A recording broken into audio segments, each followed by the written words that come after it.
లోకంలో భగవద్భక్తి తత్పరుడై ధార్మికమైనటువంటి నడవడి ఉన్నవాడు పనికిమాలిన వాడి కిందే కనపడతాడు లోకానికి. ఆయన రూపాయి లంచం పుచ్చుకోడు, ఆయనకి సంపాదన మీద ఆశ లేదు, ఆయనకి భగవంతుడు కావాలి, ఆయనకి ఎప్పుడూ ధార్మికమైన నడవడి కావాలి, ఆయనకి సత్యం కావాలి. ఇవి ఆయన గుణములు. ఈ గుణములు లోకానికి అర్థం కావు. ఏమిటో ఆయన అలా ఉంటాడేమిటండి, అవి భార్యకు అర్థం అవ్వాలి. ఆయన అందం భార్యకు అర్థం కావాలి. నీకేం తెలుసు మా ఆయన ఎటువంటి వాడు, మహానుభావుడు. ఎందుకంటే లోకం ఏం చేస్తుందో తెలుసా, ఏమిటో మీ ఆయనకి గడుచుతనం లేదే, అందరూ సంపాదించట్లా ఏమిటి, ఒక రూపాయి సంపాదన లేదు, ఏమీ లేదు, ఎప్పుడా పరమేశ్వరుడు పరమేశ్వరుడు పరమేశ్వరుడు అంటూ ఉంటాడు అంటారు. ఆమె అదే నా అదృష్టం, ఆయన గురించి నీకేం తెలుసు నాకు తెలుసు అందనుకోండి, అది చాలు పురుషుడికి, అది వాడి ఐశ్వర్యం. ఆయనకి ఆయన గొప్పతనం తెలిసి ఉన్నా ఆవిడికి అర్థం కాలేదనుకోండి, ఆయన దరిద్రుడు. ఎందుకంటే నిత్యపూర్వుతుంది ఇంట్లో. ఆయన గొప్పతనం ఆవిడికి అర్థమైంది, నీకు అర్థం కావాలంటే అమ్మవారి అనుగ్రహం ఉంటేనే అర్థం అవుతుంది, లేకపోతే ఆయన అర్థం కాండి. శ్లోకాలన్నీ అలాగే పెడతాయి. తత్వత ఎలా ఉండాలో అలాగే ఉంటాయి, దాంపత్యం ఎలా ఉండాలో అలాగే ఉంటాయి. ఎందుకనంటే తల్లికి కూడా తెలియనివి భార్యకే తెలుస్తాయి. నేను మన్నింపబడేదను కాక, నేను ఒక పరమ సత్యాన్ని చెప్తున్నాను అని మీరు గుర్తుపట్టాలి. తల్లి కొన్నాళ్ల వరకే పిల్లాన్ని పెంచుతుంది, తర్వాత ఆయన మాట తీరులో, ఆయన మనసులో, ఆయన భావాలలో ఆయన ఎలా ఉంటాడో, ఏ వేటి పట్ల ఆకర్షితుడవుతూ ఉంటాడో, ఎక్కడ మాట తూల్తాడో, ఎక్కడ నిగ్రహించుకుంటాడో అన్నీ తెలిసేది భార్యకే. అటువంటి భార్య, ఇటువంటి భర్త నాకు లభించడం నా అదృష్టం, ఎన్ని జన్మలెత్తినా ఆయనకే ఇల్లాలినవుతాను అని ఒక మాట అంజనుకోండి, ఆయన జన్మ తరించిపోయిందని గుర్తు. భార్య స్థానం అంత గొప్పదండి లోకంలో. అందుకే శంకరాచార్యులు వారి శ్లోకాలు అలా ఇస్తారు. నీకు కాదు అర్థం అవ్వవలసింది అమ్మవారికి, అమ్మవారికి అర్థమైతే నీకు అర్థమైంది. ఇప్పుడు నువ్వు కూడా అలా ఉండడం అలవాటు చేసుకుని దాంపత్యం పరిచయం. పరాపరాత్మకం ఆత్మ, పర అపర తత్వమును కలిగినటువంటి ఆత్మ ఆయనదై ఉంటుంది.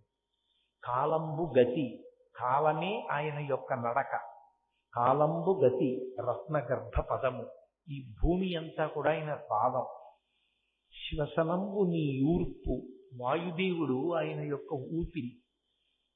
రసన జలేశుండు, నీరు ఆయన నాలుకగా ఉంటుంది వరుణదేవుడు. అలా ఈ విరాట్ స్వరూపం ఆయనలో నిండిపోయి ఉంటుంది. అది ధ్యానమునందు కూడా గోచరించడానికి అవకాశమై ఉండదు. రెండవ స్వరూపం గురించి లింగ పురాణం మాట్లాడుతుంది. అందులో ఒక మాట చెప్తారు, అప్రాకృత శరీరంతం అతిమన్మధరూపిణం ఘృతరీతి ఘనీభూతం సచ్చిదానంద విగ్రహం అంటారు. అప్రాకృత శరీరంతం, మనకి సప్త ధాతువులతో పంచభూతములతో ఈ శరీరం ఏర్పడుతుంది. పరమేశ్వరుని యొక్క శరీరము అటువంటిది కాదు, అది అప్రాకృతమైనటువంటి శరీరము. అతిమన్మధరూపిణం, అది విశేషమైనటువంటి అందంతో ఉంటుంది. ఘృతనీతి ఘనీభూతం, అది పేరుకున్న నెయ్యి ఎలా ఉంటుందో అలా ఉంటుంది. సచ్చిదానంద విగ్రహం, అటువంటి పరమేశ్వరుని యొక్క సాకారమైనటువంటి రూపము ఏదైతే ఉందో ఆ సాకారమైన రూపమునందు ఒక ప్రజ్ఞా విశేషం ఉంటుంది. అది చాలా విశేషమైన అందంతో కూడుకున్నదై ఉండి తెల్లని రంగుతో కూడుకున్నదై ఉంటుంది. ఇక్కడ మీకు ఒక అనుమానం వస్తుంది, అసలు ఈ రంగు అనేటటువంటిది నిజంగా భగవంతుని యందు కూడా ఆరోపితమై ఉంటుందా? అలా తెల్లగా ఉండడం, నల్లగా ఉండడం, ఎర్రగా ఉండడం ఇలా ఉంటుందా భగవంతుని యందు కూడా? అలా అయితే పరమశివుడు తెల్లగా, శ్రీమన్నారాయణుడు నల్లగా ఉన్నాడు అనుకోండి, ఉంటే వాళ్ళకి కూడా రంగులుండి వాళ్ళకి రంగుల మీద వ్యామోహం ఉండి నేను తెల్లగా ఉంటే బాగుండేదని శ్రీ మహావిష్ణువుకి, నల్లగా ఉంది పార్వతీదేవిని ఎప్పుడో పరమేశ్వరుడికి అలా అనిపిస్తూ ఉంటుందా? నిజంగా కాదు. అది ధ్యానమునందు మనస్సు నిలవడానికి మొదటి మెట్టుగా ఆయన శరీరము తెల్లగా ఉంటుంది, భావించడం తేలిక. అసలు దాని ఆంతరమైన రహస్యం ఒకటి ఉంటుంది.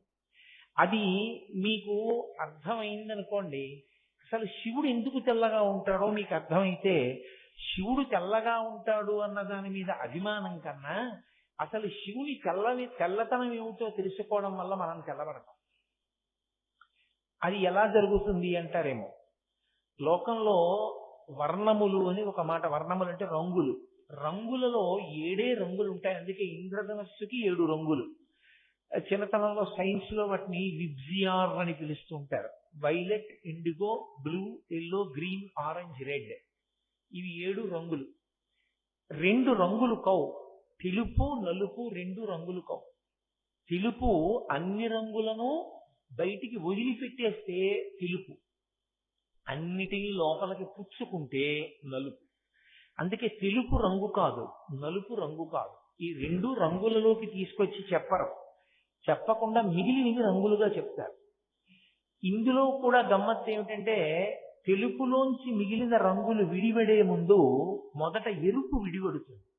మొదట ఎరుపు బయటికి వస్తే మిగిలిన రంగులు బయటికి వస్తాయి. ఎరుపు మొట్టమొదట తెలుపులోకి వెళ్ళిపోవడం మొదలు పెడితే మిగిలిన రంగులన్నీ తెలుపులోకి వెళ్ళిపోతాయి. అందుకే అమ్మవారి గురించి లలితా సహస్రనామ స్తోత్రంలో ఎప్పుడు చెప్పినా అరుణాం కరుణా తరంగితాక్షీం, ఎర్రని రంగు అంటారు.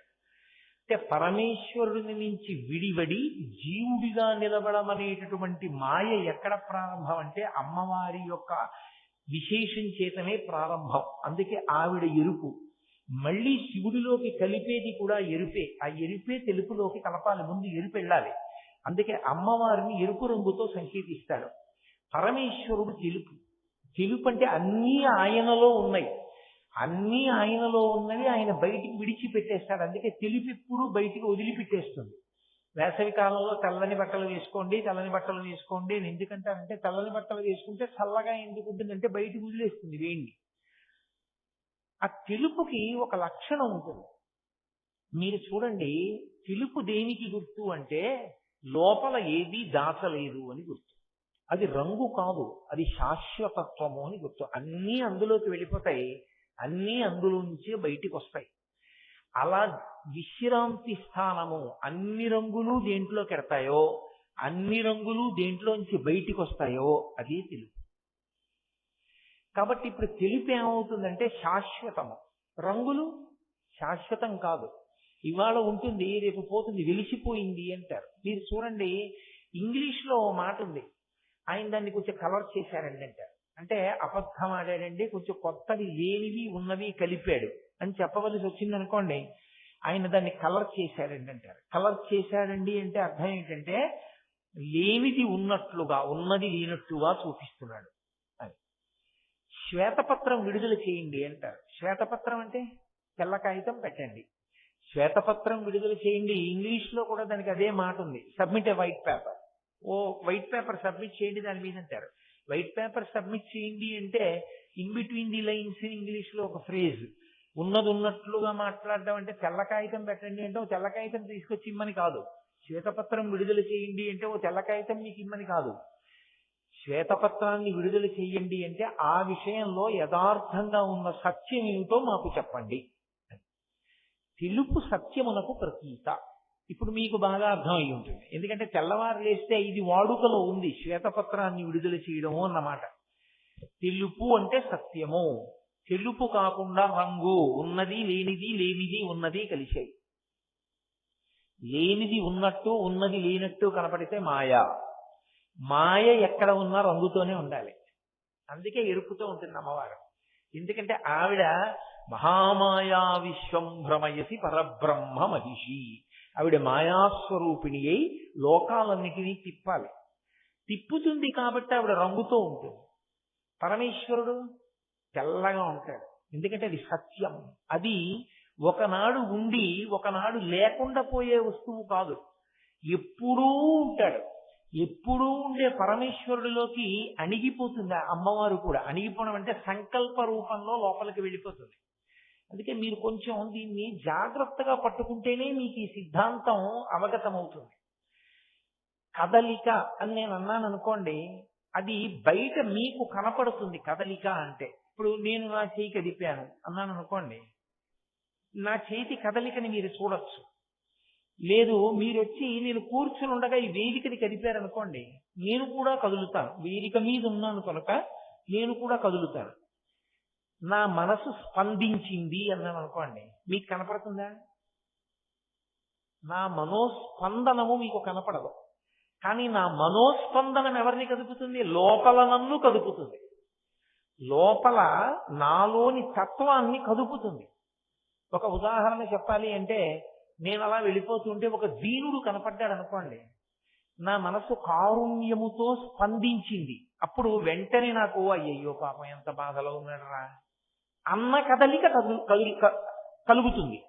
కానీ ఇప్పుడు కారుణ్యము చేత కలిగిన స్పందన వలన పొందినటువంటి రసానుభూతి మీకు అవగతం అవుతుందా? మీకు తెలియదు. అందుకే శంకర భగవత్పాదులు సౌందర్యలహరి చేస్తే అమ్మవారిని కదలిక అని చెప్పలేదు శివుడి విషయంలో. మన విషయంలో అయితే కదలిక, పరమశివుడి విషయంలో అయితే స్పందన. శివశిత్యాయుక్తో యది భవతి శక్త ప్రభవితుం నచే దేవం దేవో నఖల కుశల స్పందితుమపి అన్నాడు తప్ప కదలికకి సంబంధించి చలనం అన్న మాట ఆయన వాడలేదు. కారణం ఏంటంటే ఆయనలో సంకల్ప రూపంగా ఉంటుంది. సంకల్పము ముందు లోపల నా మనసుని కదుపుతుంది, బుద్ధి చేత నిర్ణయించి ఇస్తుంది. అప్పుడు నా శరీరం కదులుతుంది. ఈ కదలికలకి మొదటి కదలిక ఏదంటే స్పందన. మీకు నేను ఒక ఉదాహరణ చెప్పాలి అంటే, ఇప్పుడు నేను ఏదో ఇప్పుడు వీళ్ళకి ఉదాహరణ చెప్దాం అని లోపల నాకు తడుతుంది, అది స్పందన. అది నేను చెప్పేటప్పుడు దానికి అనుగుణంగా నా చేతులు కాళ్ళు కదులుతాయి. ఆ కదలికలు మీకు తెలుస్తాయి, లోపలి స్పందనలు మాత్రం మీకు తెలియవు.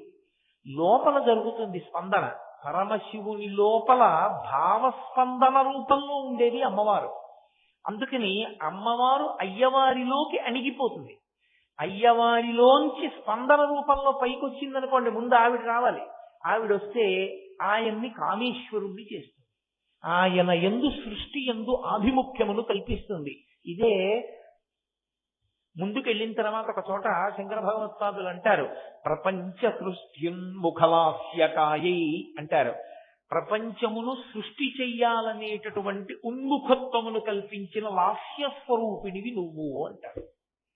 కాబట్టి ఇప్పుడు పరమశివుడు తెలుపు అంటే, ఆయన తెలుపు అన్న మాటకు అర్థం ఏమిటంటే ఆయన సత్యం, నిత్యం, నిర్మలం, నిరంజనం. అది ఒకనాడు ఉండి ఒకనాడు పోయే వస్తువు కాదు. పోయేవన్నీ ఎక్కడికి పోవాలి? ఆయనలోకి పోవాలి. ఆయనలోకి పోయినవన్నీ ఏమవ్వాలి? ఆయనలోంచి రావాలి. ఎవరిలోకి విడుతోందో అది కూడా లేకుండా పోయిందనుకోండి, అప్పుడు ఇంకా శాశ్వతమైనది ఏది లోకంలో? బ్రహ్మం ఒక్కటే శాశ్వతము. ఆ బ్రహ్మమే శివుడు. కాబట్టి ఆయన తెల్లగా ఉంటాడు. కర్పూర గౌరార్ధ శరీరకాయ. కర్పూరం ఎంత తెల్లగా ఉంటుందో శివుడు అంత తెల్లగా ఉన్నాడు అండంలో శంకరుల ఉద్దేశ్యం. శంకరుల యొక్క ప్రతిపాదన ఏమి అంటే, పరమశివుడు సత్యమై నిత్యమై ఉన్నాడు. అది పరబ్రహ్మతత్వమై ఉన్నది. ఆ పరబ్రహ్మతత్వంలోకి నువ్వు ప్రవేశించడము అంటే బ్రహ్మమును గుర్తెరుగుటయే. బ్రహ్మమును నువ్వు తెలుసుకున్న ఉత్తర క్షణంలో నువ్వే బ్రహ్మమవుతున్నావు. అందుకే ఒక చమత్కారమైనటువంటి స్తోత్రం ఒకటి చేశారు శంకరాచార్యులు వారు ఒక చోట. అందులో ఒక మాట అన్నారు ఆయన, అమ్మవారు అనుగ్రహంతో ఎవరిని చూస్తుందో వాళ్ళు చంద్రశేఖరులవుతారు అన్నారు. అంటే మాయ తొలగి వాడికి శివుడు తెలిస్తే వాడు శివుడు అయిపోతాడు. బ్రహ్మవిద్ బ్రహ్మైవ భవతి. బ్రహ్మమును తెలుసుకున్నవాడు బ్రహ్మమే ఎగుతున్నాడు. కాబట్టి శివుడు తెల్లగా ఉన్నాడు అన్న మాటలో అర్థం ఏమిటి అంటే, పైకి మనసు పట్టుకోవడానికి ఒక ఆలంబనం కావాలి కాబట్టి శివుడు తెల్లగా ఉన్నాడు.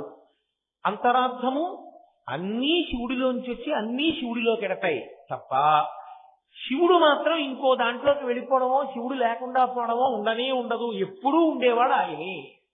అందుకే ఆయన వాడేటటువంటివి అన్నీ తెల్లగా ఉంటాయి. మీరు చూడండి, ఆయన ఎక్కే ఎద్దు తెలుపు, ఆయన రాసుకునేటటువంటి విభూతి తెలుపు, ఆయన ఉండేటటువంటి కైలాస పర్వతం తెలుపు, ఆయన మెడలో వేసుకునేటటువంటి పుర్రెల మాల తెలుపు, ఆయన రంగు తెలుపు, అన్నీ తెలుపు.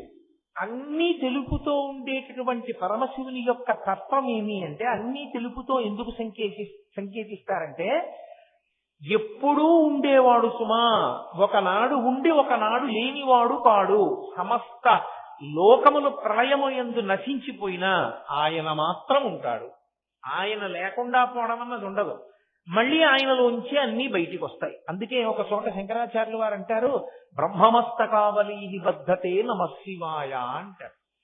ఆయన మెడలో పుర్రెల మాల వేసుకుంటాడు. పునుకల పేరు కంఠమున భూరి భుజంగము భూషణంబుగా అనయము భస్మధారణము ఎద్రి నివాసము మేరు విల్లుగా అనుబుగ దంతి చర్మమును హస్తములందు కపాల శూలముల్ పడిబడిదాల్సు శంకరు కృపావరు రూపమును ఆశ్రయించదన్ అని.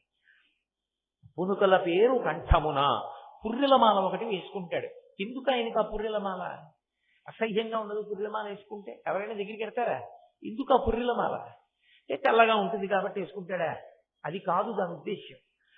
పుర్రెల మాల ఎందుకు వేసుకుంటాడంటే, లోకంలో ఉండేటటువంటి జనుల పుర్రెలు ఆయన మెడలో వేసుకోడు. సృష్టి చెయ్యమని ప్రతి యుగంలోనూ సృష్టి జరిగేటప్పుడు ఆయన మొట్టమొదట చతుర్ముఖ బ్రహ్మగారికి అధికారం ఇచ్చి వేదం ఇస్తాడు. ఆ బ్రహ్మగారు కూడా కాలంలో పడిపోతాడు. పడిపోయినప్పుడు ఆయన తల కూడా పడిపోతుంది. పడిపోయినప్పుడు ఆయన దానికి ఒక గౌరవం ఇస్తాడు. అరేరే, నేను మొట్టమొదట సృష్టించి ఆయన చేత మిగిలిన సృష్టి చేయించాను. నిన్న మీరు విన్నారుగా, బ్రహ్మగారు అడిగితే కదా అర్ధనారీశ్వర స్వరూప ప్రకటన చేశాడు సృష్టికి. ఆయన పుర్రె కూడా బొత్తిగా అలా పడిపోవడమే మర్యాద కాదు. అందుకని ఆ పుర్రె తీసి ఏం చేస్తాడంటే, ఒక తడపకి గుచ్చి మెళ్ళో వేసుకుంటాడు. పరమశివుని పాదముల చెంతకి చేరడం కన్నా పవిత్రత ఏమైనా ఉందా లోకంలో? ఉండదు.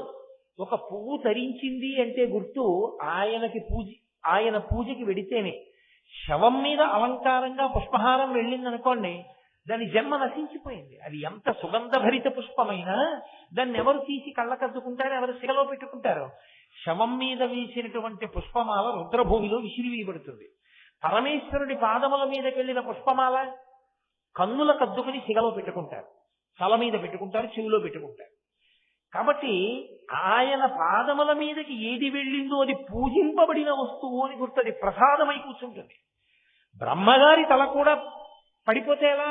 అందుకని తీసి మెడలో వేసుకున్నాడు. పూజనీయత ఆయన కల్పించాడు, బ్రహ్మగారు కల్పించుకున్నారు. అలా ఆయన చెప్పిన మాట విని ఉన్నంత కాలము శివుడు చెప్పినట్టుగా సృష్టి చేసినటువంటి కారణం చేత పరమశివుడి మెడలో హారంలో వెళ్ళి కూర్చుంది. మొట్టమొదట ఒక పుర్రె వేసుకున్నాడు.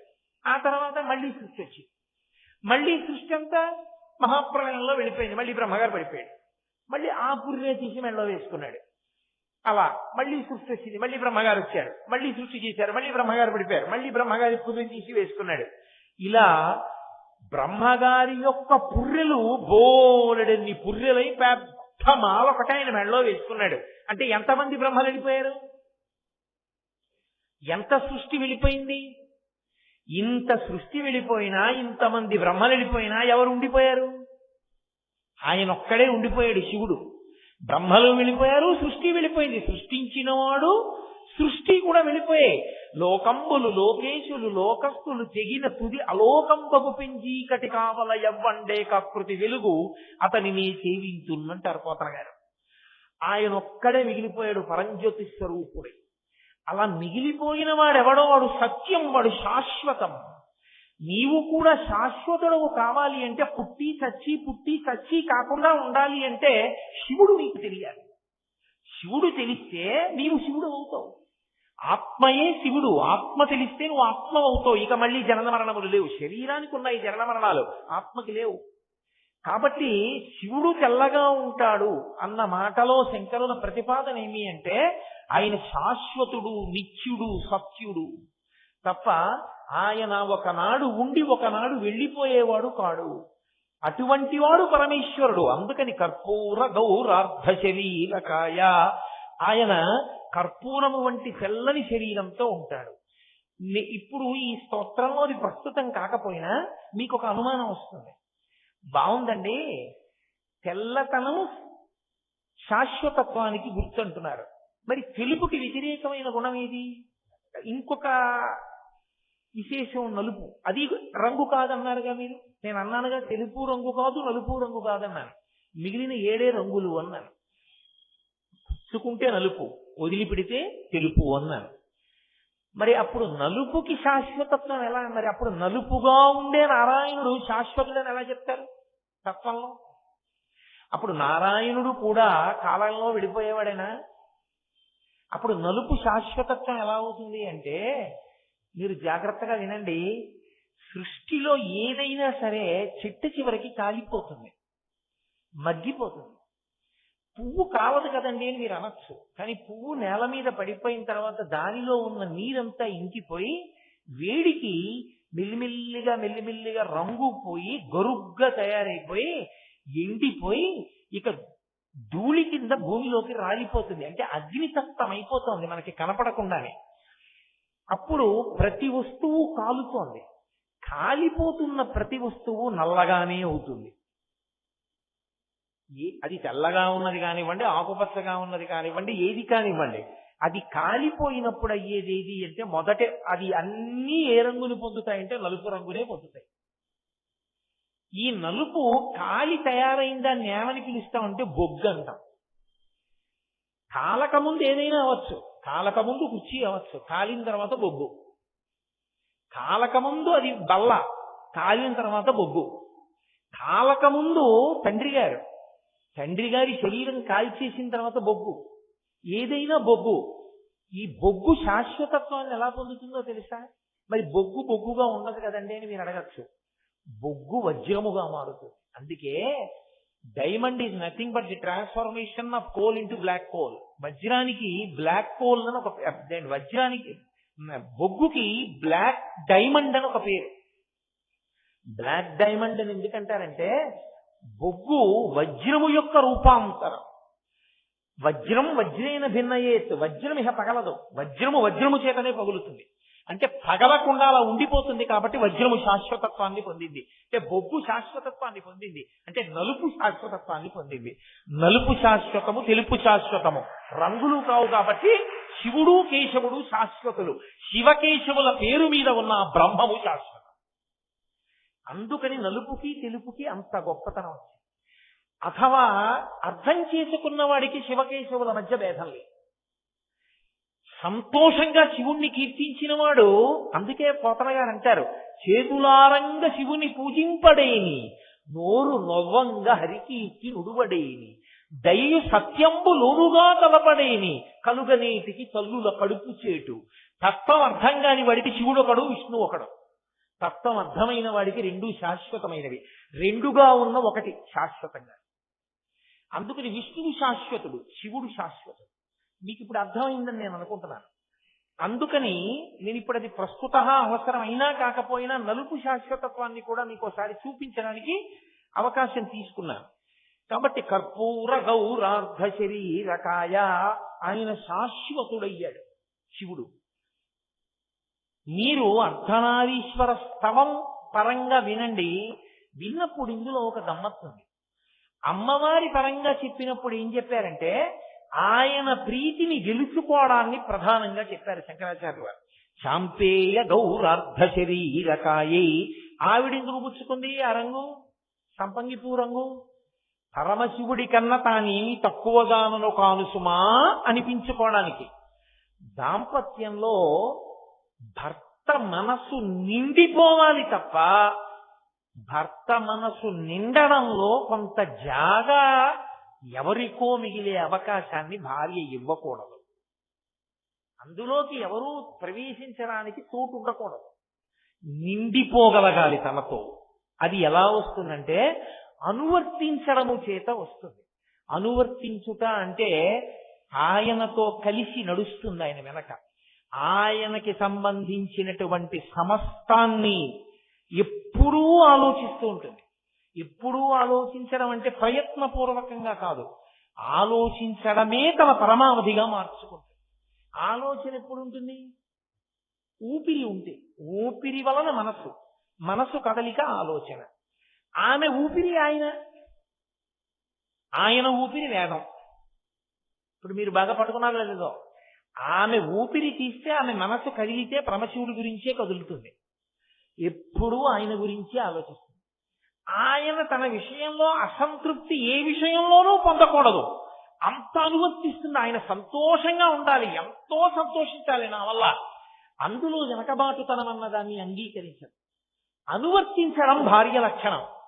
అర్ధనారీశ్వర స్తోత్రం చదివి ఏమర్థం చేసుకుని కుటుంబాన్ని పండించుకోమని శంకరాచార్యులు వారి సందేశం. అంటే ఏ భార్య భర్త పాదములను అనువర్తించిందో ఆమె భర్త గుండెలలోకి చేరుతుంది. పార్వతీదేవి పరమశివుణ్ణి ఇలా అనువర్తించింది, దేహార్థ భాగాన్ని పొందింది. లక్ష్మీదేవి ఎప్పుడూ శ్రీ మహావిష్ణువు కాళ్ళ దగ్గర కూర్చుని పాదములొత్తింది. ఆయన అడగలేదు నువ్వు నా కాళ్ళు పడుతూ కూర్చొని. ఎప్పుడు చూడండి లక్ష్మీదేవి పాద సంవాహనం చేస్తుంది, కాళ్ళు ఒత్తుతుంది. అంత కాళ్ళు పీకులా ఏమి శ్రీ మహావిష్ణువుకి?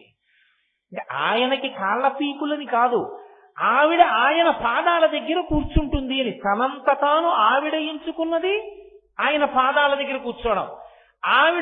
ఆయన కూర్చోపెట్టుకున్నది గుండెల్లో. ఆయన పాదాల దగ్గర కూర్చోమని లేదు, పాదాల దగ్గరే కూర్చుంటారన్నదాన్ని గుండెల్లో పెట్టుకున్నాడు శ్రీ మహావిష్ణువు. పాదాల దగ్గర కూర్చోవడం చిన్నతనమని లక్ష్మీదేవి అనుకుని ఆయన గుండెల్లోకి చేరేది కాదు. పరమశివుణ్ణి అనువర్తించడం అంత ముఖ్యమనుకు పార్వతీదేవి అనుకుని ఉండకపోతే ఆయన దేహార్థ భాగాన్ని పొంది ఉండేది కాదు. సంసారమునందు భర్తని అనువర్తించడం అంత అవసరం. ఒక చక్రం తిరిగితే రెండో చక్రం తిరగాలి, ఇరుసుతో రెండూ తిరగాలి. ఏ చక్రం తిరగకపోయినా మొదటి చక్రానికి ఇబ్బందే, చాలా ఇబ్బందిగా ఉంటుంది. కలిసి తిరిగితేనే బండి నడుస్తుంది.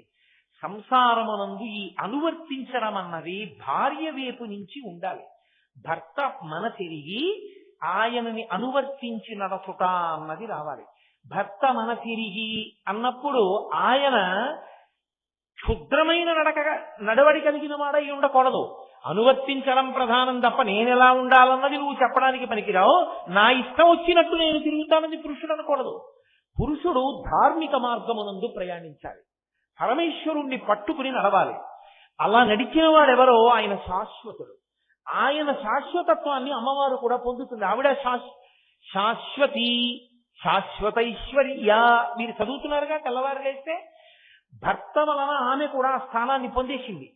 నీవు అలా నడిపించడం నీకొస్తే నీ భార్య కూడా స్థానాన్ని పొందుతుంది. అందుకే అలా నడిపించడం నేర్చుకోమనే చిటికిన వేలు పెట్టి పట్టించి నడిపిస్తారు సంప్రదాయంలో. అలా ముందు నడక నేర్పిన వాడు తండ్రి, వేలు పట్టి నడిపిస్తాడు తప్పటడుగులేస్తే. తర్వాత సప్తపది దగ్గర ప్రధాన హోమం దగ్గర వివాహంలో ఇక నిన్ను మహాప్రస్థానంలో పరమేశ్వరుడి దగ్గరికి నేను నడిపిస్తానని చిటికిన వేలు పట్టుకుని నడిపిస్తాడు భర్త. అది బ్రహ్మముడి. ఆయన నడిచిన నడక వలన ఆమెకు అభ్యున్నతి. ఆయన ఇంకొకలా నడిస్తే ఆవిడ అభ్యున్నతిని పొందడం సాధ్యం కాదు. ఈ ముడి అందుకు పడింది. ఈమె ధరించడం నీ నడక మీద ఆధారపడింది. తిరుపతి వెళ్ళాలి అనుకున్నవాడు శేషాద్రి ఎక్స్ప్రెస్ కి తగిలించిన ఇంజిన్ ఉన్నటువంటి ట్రైన్ ఎక్కితేనే తిరుపతి వెళతాడు. హైదరాబాద్ వెళ్దాం అనుకున్నటువంటి బోగీలకి తగిలించిన ఇంజన్ ఉన్నటువంటిది ఒకేలా ఉన్న రైలు పెట్టెలు అందులోకి ఎక్కిన వాడు తిరుపతి వెళ్ళలేడుగా. ఇంజిన్ ఎట్టెడుతుందో భోగి కూడా అట్టే వెడుతుంది. ఇది బ్రహ్మముడి. నువ్వు ఎట్టెడతావో నీ భార్య అట్టెడుతుంది. నువ్వు ఎప్పుడూ ఇహమే కోరుకుని ఎప్పుడూ ఇక్కడ సంపాదన సంపాదన సంపాదన సంపాదన ఏడిస్తే, నువ్వు రాగద్వేషాలు పెట్టుకుని నీ పెళ్ళానికి అదే నేర్పితే ఇద్దరూ అయ్యేదేది అంటే పిల్లో కుక్క. నువ్వు ఊర్ధ్వముఖ చలనం చేస్తే, నువ్వు యజ్ఞం చేస్తే, నువ్వు యాగం చేస్తే, నువ్వు ధర్మం చేస్తే, నువ్వు గోపూజ చేస్తే, నువ్వు భక్తితో పరమేశ్వరుణ్ణి ఆరాధన చేస్తే, ఆమె మెల్లిగా తెచ్చి మడినీళ్ళు అక్కడ పెడితే, గిన్నె అక్కడ పెడితే, నీకు పంచి అందిస్తే, నీకు పలహారం చేసి పెడితే ఆవిడ తరిస్తుంది. నువ్వు చేసుకోవడానికి ఆవిడ అన్ని చేసి పెట్టింది కాబట్టి ఇది బ్రహ్మముడి. ఈ బ్రహ్మముడిలో నీవు తరించి ఆవిడ్ని తరింప చెయ్యాలి. అందుకు వచ్చావు గృహస్థాశ్రమంలోకి. తప్ప కేవలము భోగానుభవమే కాదు, భోగానుభవము ఉండి ఇది పెద్ద సుఖమా అన్న వైరాగ్యమును పొందడానికి ప్రయోగశాల గృహస్థాశ్రమము. ఇంద్రియములు సుఖాన్ని అడుగుతుంటాయి, అవి అడగకుండా ఉండవు. ఇంద్రియాల పని ఏమిటి అంటే సుఖమే. అవి ఎప్పుడూ కూడా దుఃఖాన్ని అడగవు. ఎప్పుడైనా ప్రయత్నపూర్వకంగా రోహిణీ కార్తిలో మీకు ఏసీ రూమ్ ఇచ్చారనుకోండి, ఇందులోంచి బయటికి వెళ్ళి ఎండలో నిల్చుందాం అంటుందా? ఒక్కనాటికి అందులో ఏసీ రూమ్ లోనే ఉందాం అంటుంది. అది ఎప్పుడూ సుఖాన్ని అడుగుతుంది.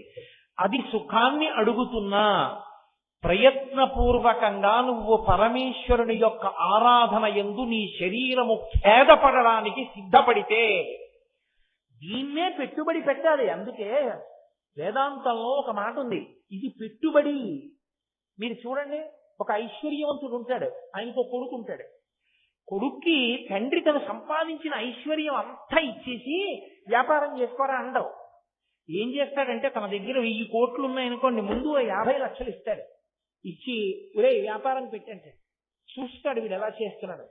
50 లక్షల వ్యాపారాన్ని నష్టపరిచేశాడు అనుకోండి, అప్పుడు అనుభవాన్ని గెలుస్తాడు. ఒరే చూసావా ఎంత ప్రమాదం వచ్చిందో, ఎక్కడొచ్చిందో చూసావా, మొత్తం పెట్టుబడి పెట్టుంటే ఇద్దరం బయట నిల్చున్నాం, ఇప్పుడు జాగ్రత్తగా ఉండు అని మళ్ళీ కొంత పెట్టుబడి ఇస్తాడు. పరమేశ్వరుడు దీన్ని పెట్టుబడిగా ఇచ్చాడు. మొదటి పెట్టుబడి ఎక్కడిది? తనకున్నదాన్నే తాను పెట్టుబడిగా పెడతాడు. తనకి లేని దాన్ని పెట్టుబడిగా పెట్టలేడు వ్యాపారస్తుడు. తన ఇంట్లోనే ముందు పెట్టుబడిగా పెడతాడు, పెట్టి లాభం సంపాదిస్తాడు, సంపాదించి ద్విగుణీకృతం చేసుకుంటాడు. అలాగే ఇదే పెట్టుబడి, కొత్త పెట్టుబడి ఉండదు. మనకున్నదే మన పెట్టుబడి, మనకున్నదే ఇదే.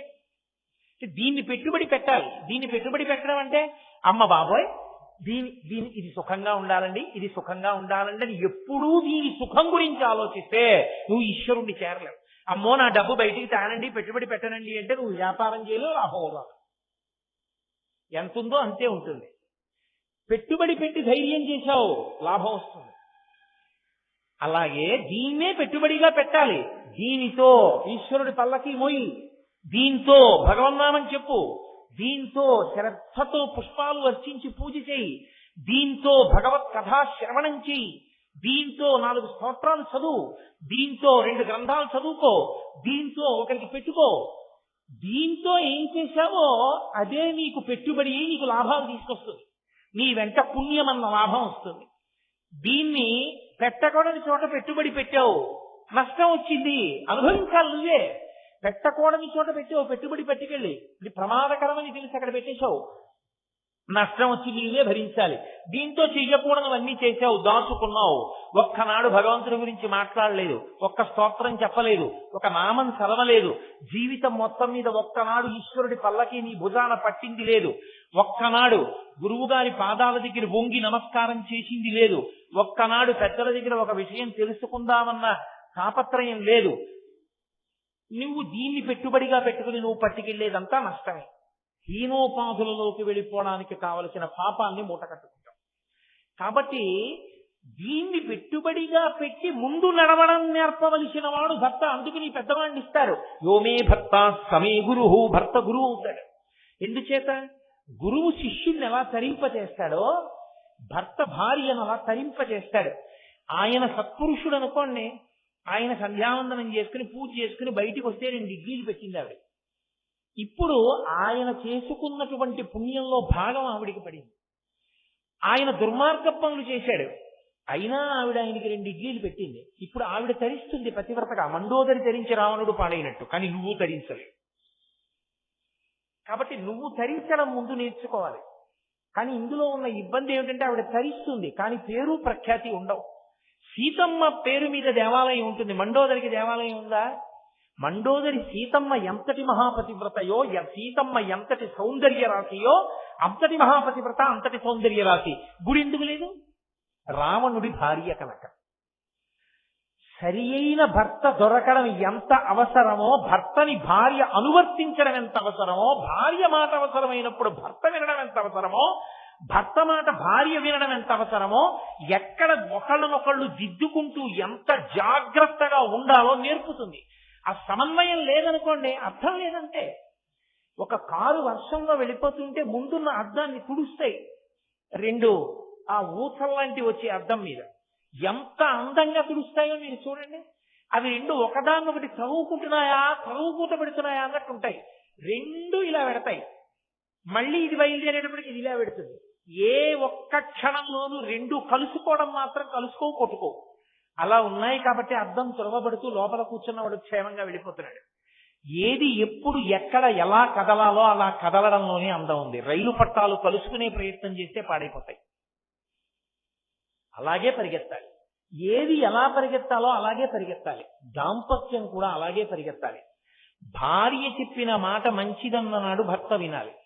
భర్త చెప్పినది మంచి మాట అన్ననాడు భార్య వినాలి. ఈ ఒండరులు ఒకరినొకరు దిద్దుకుంటూ ఈశ్వర పథంలో ప్రయాణం ప్రారంభించాలి. అది ఎప్పటికీ నీకు చేత కాలేదు, నీ గృహస్థాశ్రమం ఎందుకు పనికి రాకుండా పోయింది. ఈ అన్యోన్యత, ఈ నడక నీకు రావాలంటే వాళ్ళిద్దరూ ఎలా తరిస్తున్నారో చూడు. ఆది కుటుంబంగా ఉంది. నిజంగా వాళ్ళకి తరించవలసిన అవసరం ఉందా అంటే ఇప్పుడు మీరు ఒక విషయాన్ని అందులో కనిపెట్టాలి. పరమశివుడు బయటి భూషణముల చేత అందగాడు కాడు. ఆయన దేని చేత అందగాడు? ఆయన రంగు చేత అందగాడు. రంగు సహజమైనది, శీలము సహజమైనది. శీలం అంటే స్వభావము, స్వభావము అంటే పుట్టుకతో వచ్చిన బుద్ధి. అందుకే పుట్టుకతో బుద్ధి ఎటువంటిది వస్తుందోననే గర్భ సంస్కారం చేస్తారు. కడుపులో ఉన్న పిల్లవాడికి వాడి ఉపాధితో పాటుగా వాడికి స్వభావం అబ్బుతుంది. ఆ స్వభావం దుష్ట స్వభావం అయితే వంశమంతా పాడైపోతుంది.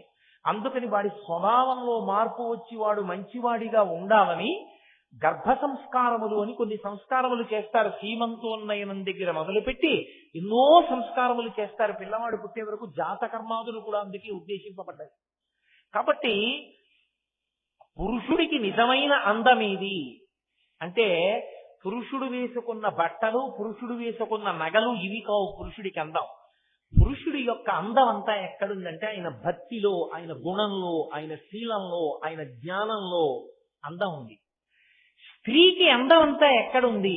భర్తని అనుగమించడంలో ఉంది. ఇది అందం, ఇది సౌందర్యం, ఇది దాంపత్యం. కాబట్టి నమో ఆయన చాంపేయ గౌరార్ధ శరీరకాయై కర్పూర గౌరార్ధ శరీరకాయ ధమ్మిల్లకాయై చ జటాధరాయ. ఇక్కడ ఏం చెప్తే అక్కడ చెప్తుంటారు. అమ్మవారికి ఏం చెప్పారో శివుడు ఎందని చెప్తుంటారు. మీకు ఈ శ్లోకాల్లో ఒక విచిత్రం ఉంటుంది. సరిగా అర్థం చేసుకోకుండా మీరు ఈ శ్లోకాలని కానీ చూస్తే ఏమవుతుందో తెలుసా అండి? అమ్మవారికి అయ్యవారు ఎందుకు పనికి మాలినవాడు అన్నట్లు అర్థం అవుతుంది. అలా అర్థమైంది అంటే నీకు అసలు బతకడమే అర్థం కాలేదు అని. ఈ శ్లోకం ఇచ్చి తాత్పర్యం చెప్పు అన్నారనుకోండి, ఇలా అర్థం అవుతోంది అండి అన్నారనుకోండి. ఎందుకంటే ఇక రెండో శ్లోకం నుంచి అగ్ని పరీక్ష పెడతారు శంకరాచార్యులు గారు. మీకు చూపిస్తాను నేను ఆ విషయాన్ని. ఆవిడ చాలా గొప్పది, ఆయన పనికి మాలినవాడు అన్నట్టుగా ఉంటుంది. లోకంలో భగవద్భక్తి తత్పరుడై ధార్మికమైనటువంటి నడవడి ఉన్నవాడు పనికి మాలిన వాడి కిందే కనపడతాడు లోకానికి. ఆయన రూపాయి లంచం పుచ్చుకోడు, ఆయనకి సంపాదన మీద ఆశ లేదు, ఆయనకి భగవంతుడు కావాలి, ఆయనకి ఎప్పుడూ ధార్మికమైన నడవడి కావాలి, ఆయనకి సత్యం కావాలి. ఇవి ఆయన గుణములు. ఈ గుణములు లోకానికి అర్థం కావు. ఏమిటో ఆయన అలా ఉంటాడేమిటండి, అవి భార్యకు అర్థం అవ్వాలి. ఆయన అందం భార్యకు అర్థం కావాలి.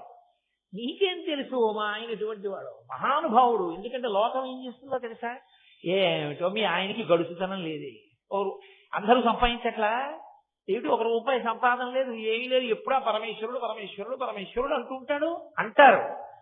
ఆమె అదే నా అదృష్టం, ఆయన గురించి నీకేం తెలుసు, నాకు తెలుసు అందనుకోండి, అది చాలు పురుషుడికి, అది వాడి ఐశ్వర్యం. ఆయనకి ఆయన గొప్పతనం తెలిసిన్నా ఆవిడికి అర్థం కాలేదనుకోండి, ఆయన దరిద్రుడు. ఎందుకంటే నిత్యపూర్వుతుంది ఇంట్లో.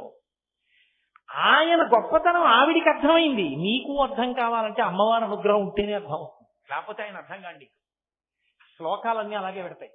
తత్వత ఎలా ఉండాలో అలాగే ఉంటాయి, దాంపత్యం ఎలా ఉండాలో అలాగే ఉంటాయి. ఎందుకనంటే తల్లికి కూడా తెలియనివి భార్యకే తెలుస్తాయి. నేను మన్నింపబడేదను కాక నేను ఒక పరమ సత్యాన్ని చెప్తున్నాను అని మీరు గుర్తుపట్టాలి.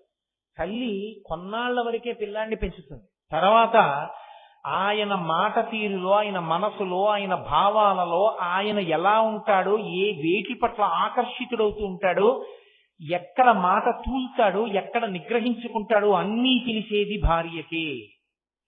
అటువంటి భార్య, ఇటువంటి భర్త నాకు లభించడం నా అదృష్టం, ఎన్ని జన్మలెత్తినా ఆయనకే ఇల్లాలినవుతాను అని ఒక మాట అందనుకోండి, ఆయన జన్మ తరించిపోయిందని గుర్తు. భార్య స్థానం అంత గొప్పదండి లోకంలో. అందుకే శంకరాచార్యులు వారి శ్లోకాలు అలా ఇస్తారు. నీకు కాదు అర్థం అవ్వవలసింది అమ్మవారికి. అమ్మవారికి అర్థమైతే నీకు అర్థమైంది. ఇప్పుడు నువ్వు కూడా అలా ఉండడం అలవాటు చేసుకుని దాంపత్యం పరిశీలి. ధమ్మిల్లకాయైత జటాధరాయ, అమ్మవారిది ధమ్మిల్లం. ధమ్మిల్లము అన్న మాటకు అర్థం ఏంటంటే సంస్కృతంలో సంస్కరింపబడి ముడివేయబడిన జుత్తు అని అర్థం. సంస్కరింపబడుట అంటే ముద్దలుగా కానీ చిక్కులుగా కానీ విరబోసి కానీ ఉండకూడదు.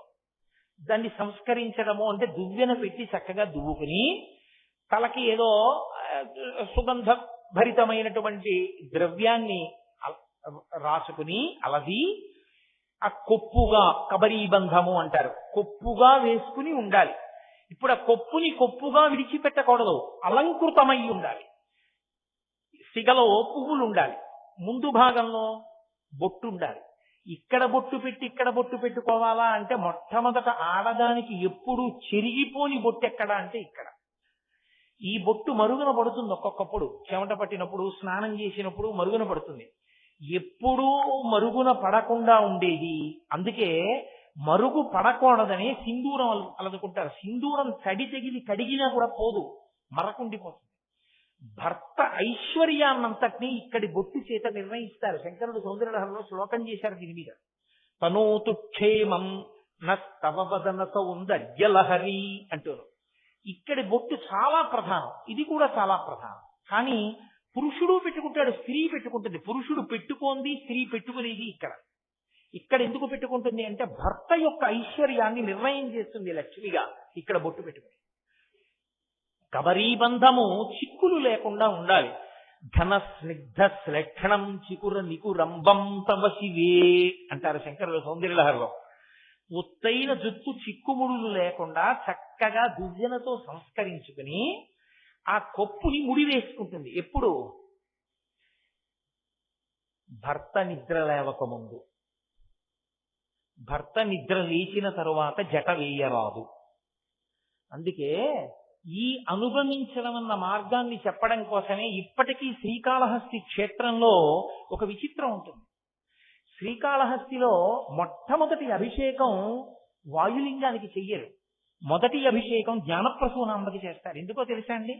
ఇల్లాలు లేచి స్నానం చేసి సిద్ధమై మడినీళ్లు పట్టుకెళ్లి పూజామందిరంలో పెడితే యజమాని లేస్తాడు తప్ప యజమాని లేచి ఆయనే పూజగా తుడుచుకుని ఆయనే మన్నీళ్లు పెట్టుకుని ఆయనే నైవేద్యానికి పెట్టుకుని ఆయన కర్మకి ఆయన పూజ చేసుకుంటుంటే ఈవిడ 7:30కి లేచింది అంటే ఆయనకు వచ్చిన నష్టం లేదు, ఆవిడ పాడైపోయిందని గుర్తు. అనారోగ్యం అయితే మాత్రం మినహాయి.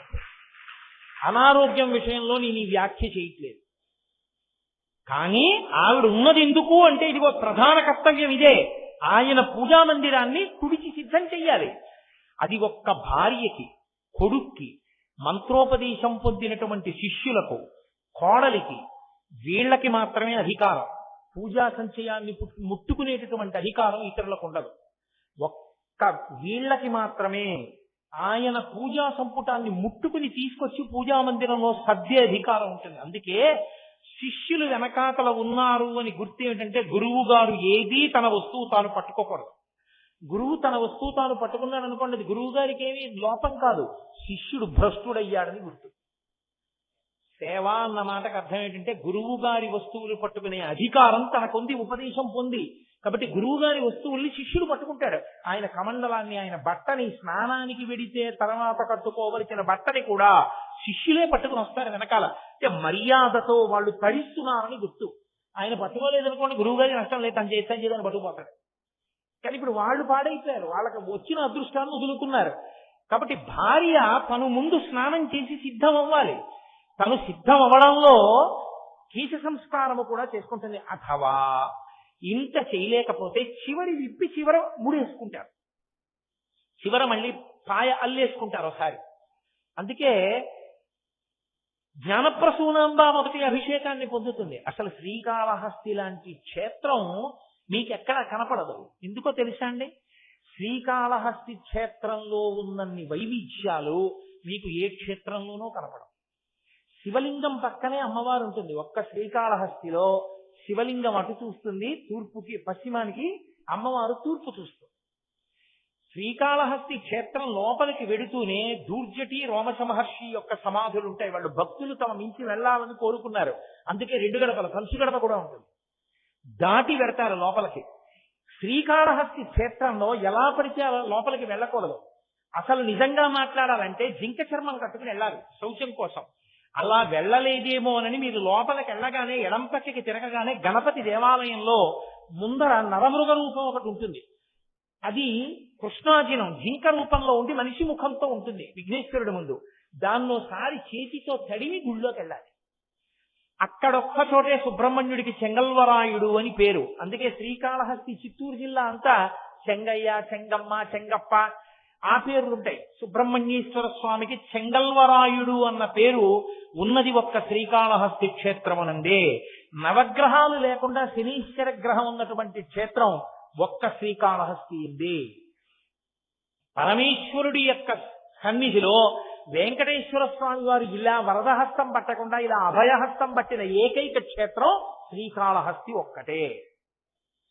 శ్రీకాళహస్తి క్షేత్రంలోనే అమ్మవారు మిగిలిన వడ్డాణాలు పెట్టుకోకుండా నాగుపావుని వడ్డాణంగా పెట్టుకుంటుంది, కేతుగ్రహాన్ని వడ్డాణంగా పెట్టుకుంటుంది. కాబట్టి అమ్మవారి నడుముకున్నటువంటి వడ్డాణాన్ని వెళ్లి చూస్తే, దర్శనం చేసి నమస్కరిస్తే కేతుగ్రహ దోషం ఉపశమించి ప్రమాదం జరగడం, అవయవాలు పోవడం, మృత్యువు రావడం ఉపశమించి తత్స్థానమునందు జ్ఞానం అంకురిస్తుంది. అందుకే జ్ఞానప్రసూనాంబ సర్పాన్ని వడ్డాణంగా పెట్టుకునేది అక్కడ ఒక్క చోటే.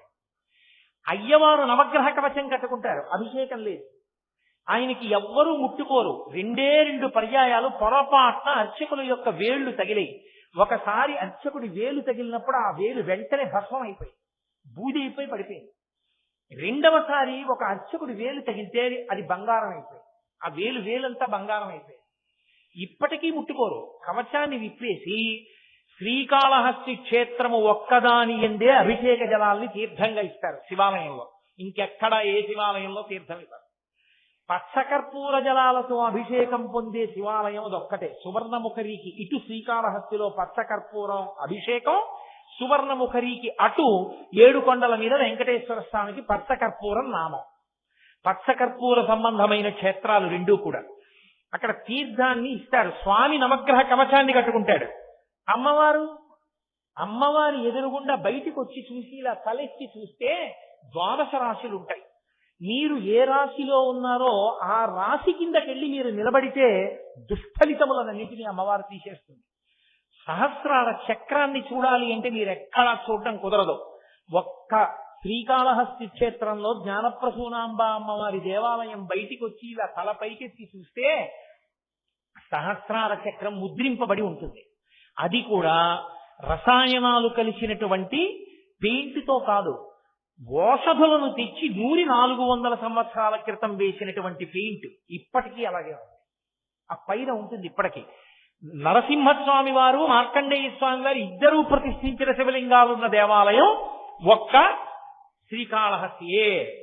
భృత్యుడికి పెద్ద స్థానం ఇచ్చి యజమాని తక్కువగా నిలబడిన క్షేత్రం శ్రీకాళహస్తియే. కొండ మీద మహానుభావుడు కన్నప్ప ఉంటాడు, కొండ కింద పరమేశ్వరుడు ఉంటాడు. ఇంకా విచిత్రం తెలుసా? శ్రీకాళహస్తిలో పరమేశ్వరుడికి బ్రహ్మోత్సవాలు జరిగితే ధ్వజారోహణం చేసేది శివాలయంలో కాదు, కొండ మీద ఉన్న కన్నప్ప దేవాలయంలో ఎగరేస్తారు. ఇంకా విచిత్రం చెప్పనా? మీరు శిఖరాలు చూడడానికి వెళ్ళినప్పుడు శివలింగాలు ఉంటాయి. అందులో మొట్టమొదటి శివలింగం యమధర్మరాజలింగం ఉండదు, చిత్రగుప్త ప్రతిష్ఠిత లింగం ఉంటుంది. ముందు తన భృత్యుడు చిత్రగుప్తుడు అంత బాగా రాస్తాడు కాబట్టి లెక్కల యమధర్మరాజు గారు ధర్మం తప్పడన్న పేరు వచ్చింది. ఆయన తేడాలు రాస్తే ఈయనకి అపఖ్యాతి వస్తుంది. అంత బాగా పనిచేసే భృత్యుడు కాబట్టి ముందు చిత్రగుప్తుని లింగం. చిత్రగుప్తుడు ఏదైనా రాసేటప్పుడు ప్రధానమైంది ఏది అంటే బొటనవేలు. బొటనవేలు లేదనుకోండి, మీరు పెన్ను సరిగ్గా పట్టుకు రాయలేరు. ఇంత వేగంగా ఇన్ని కోట్ల జీవుల పాపపుణ్యాలు రాయాలి. బొటనవేలితో మిగిలిన వేళ్లు కలిసి పట్టుకుంటాయి దేన్నైనా. ఇది లేకపోతే 4 వేళ్లకి ఆధారం లేదు. అందుకే చిత్రగుప్త ప్రతిష్ఠ లింగం బొటనవేలు రూపంలో ఉంటుంది. ఆ తర్వాత యమధర్మరాజ ప్రతిష్ఠ లింగం, ఆ పక్కన ధర్మరాజ ప్రతిష్ఠ లింగం, ఆ పక్కన గండికేశ్వరుడు ఉంటాడు. సరే, ఇప్పుడు శ్రీకాళహస్తి క్షేత్ర వైభవము నేను ఇలా చెప్తూ పెడితే దానికి అంత్యం ఎక్కడ ఉంటుంది? ఇన్ని వైవిధ్యాలు ఉన్న క్షేత్రం శ్రీకాళహస్తి. ఈ మాట మీరు వెళ్ళినప్పుడు దర్శించి అనుభవించండి. శ్రీకాళహస్తి గొప్పతనం ఏమిటో మీకు అర్థం. కాబట్టి జ్ఞానప్రసూనాంబ అమ్మవారు మొదటి అభిషేకం ఆవిడికి. అక్కడ అంటే ఇంటి ఇల్లాలు ఎలా ప్రవర్తించాలన్నది చూపిస్తుంది అక్కడ. ఎందుచేత ఆవిడ ధమ్మిల్లకాయైచ జటని కొప్పుగా వేసుకుంటుంది. జటని కొప్పుగా వేసుకుంటుంది అన్న మాటకు అర్థం ఏమిటో తెలుసా అండి? కొప్పు వేసుకోవడానికి తగినంత పెద్ద కేశపాశం ఉండాలిగా. అంత పెద్ద కేశపాశాన్ని చుట్టి వేస్తే కదా పెద్ద కబరీబంధం. అంత పెద్ద ముడుంటే కదా సంపంగి పూల దండలు, అశోక పుష్పముల దండలు వంటి వాటిని తురిమినప్పుడు మొయ్యగలిగినటువంటి శక్తి కబరీబంధానికి ఉంటుంది. ఏదో ఇంత చిన్న ముడి అనుకోండి, అందులో అంతంత పువ్వులు ఏం పెడతారు మీరు? అందులో అంతంత పువ్వులు పెట్టడానికి ఏమి ఉండదు. ఎవరైనా పట్టుకొచ్చి చామంతి పూల దండ ఇచ్చి కొప్పులో పెట్టుకోండి అంటే, అయ్యో నాకు అంత పెద్ద కొప్పు లేదమ్మా, ఏదైనా చిన్న పువ్వులు ఇవ్వండి అని జాజి పూల దండలో చిన్న ముక్క పెట్టుకోవాలి, అంతే కదా. కాబట్టి ఆవిడనంత పెద్ద కబరీబంధము. ఏమండి మీరు ఎందుకంత వర్ణిస్తున్నారా కబరీబంధాన్ని అని మీరు నన్ను అడగచ్చు.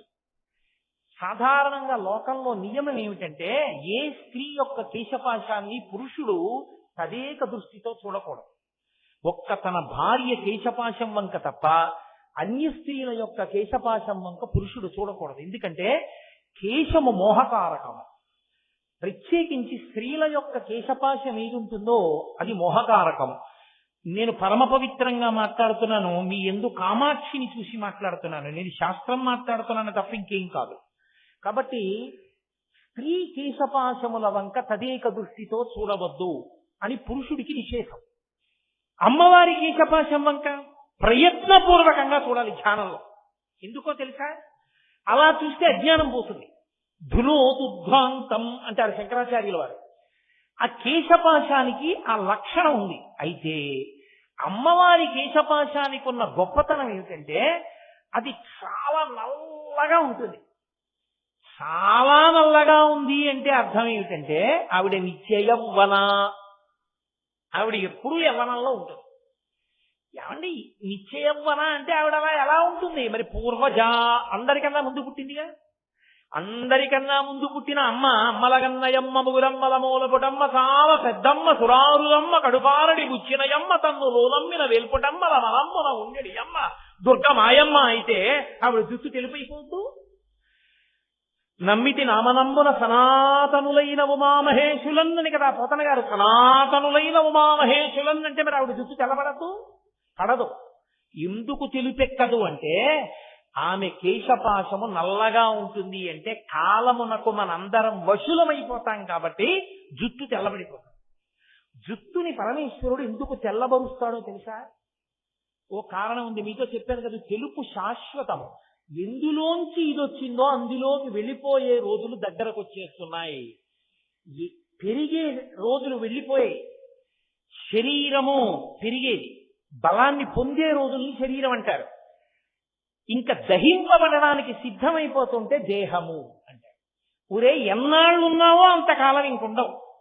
కాబట్టి సమయాన్ని సద్వినియోగం చేసేసుకో. మళ్ళీ ఇందులోకి రాగలవో రాలేవో తెలియదు, ఎందులోకి వెళ్ళిపోతావో.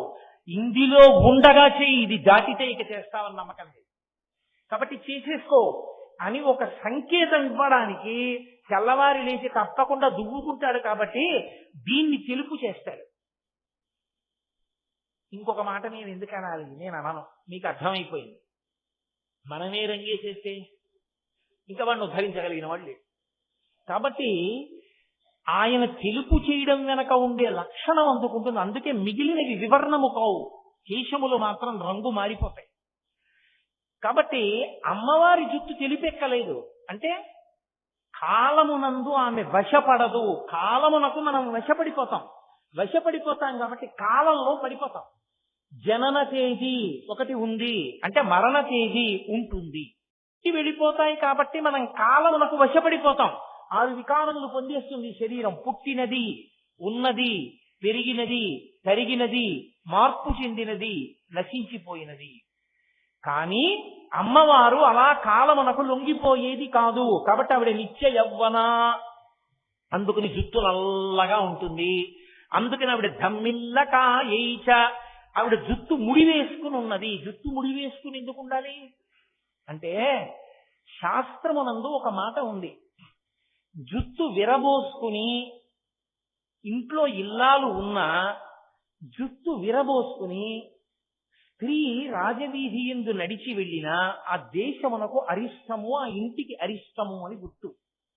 ఆ ఇంట అమంగళము తొందరగా వస్తుంది, శుభము దూరంగా పోతుంది. సంప్రదాయమే. అది మంగళ సూచన. అందుకే స్త్రీ జుత్తుని జల్లుకుని ఉండకూడదు. అందుకే వివాహకాండలో ఒక మంత్రం చెప్తారు. భర్త భార్య మెడలో తాళి కట్టాక చెప్తాడు, నేను ఎప్పుడూ నిన్ను చూడకూడదని అనుకుంటున్నది ఎలాగో తెలుసా? నీ జుత్తు విరబోసుకుని నువ్వు ఉండి నీ గుండెలు బాదుకుంటూ నా కంట కనపడకుండెదవుగాక. జుత్తు చల్లుకుంటే ఏమవుతుందంటే స్త్రీకి ఖచ్చితంగా అశౌచం కలుగుతుంది. అశౌచం కలిగినటువంటి ఉత్తర క్షణంలో ఆమె పూజార్హతని కోల్పోతుంది. ఆమె పూజ చెయ్యడానికి అర్హతని కోల్పోతే ఏమవుతుందంటే పురుషుడు చేసిన కార్యం మంగళప్రదంగా పూర్తి కాకుండా శుభప్రదమైన ఫలితాన్ని ఇవ్వకుండా పోతుంది.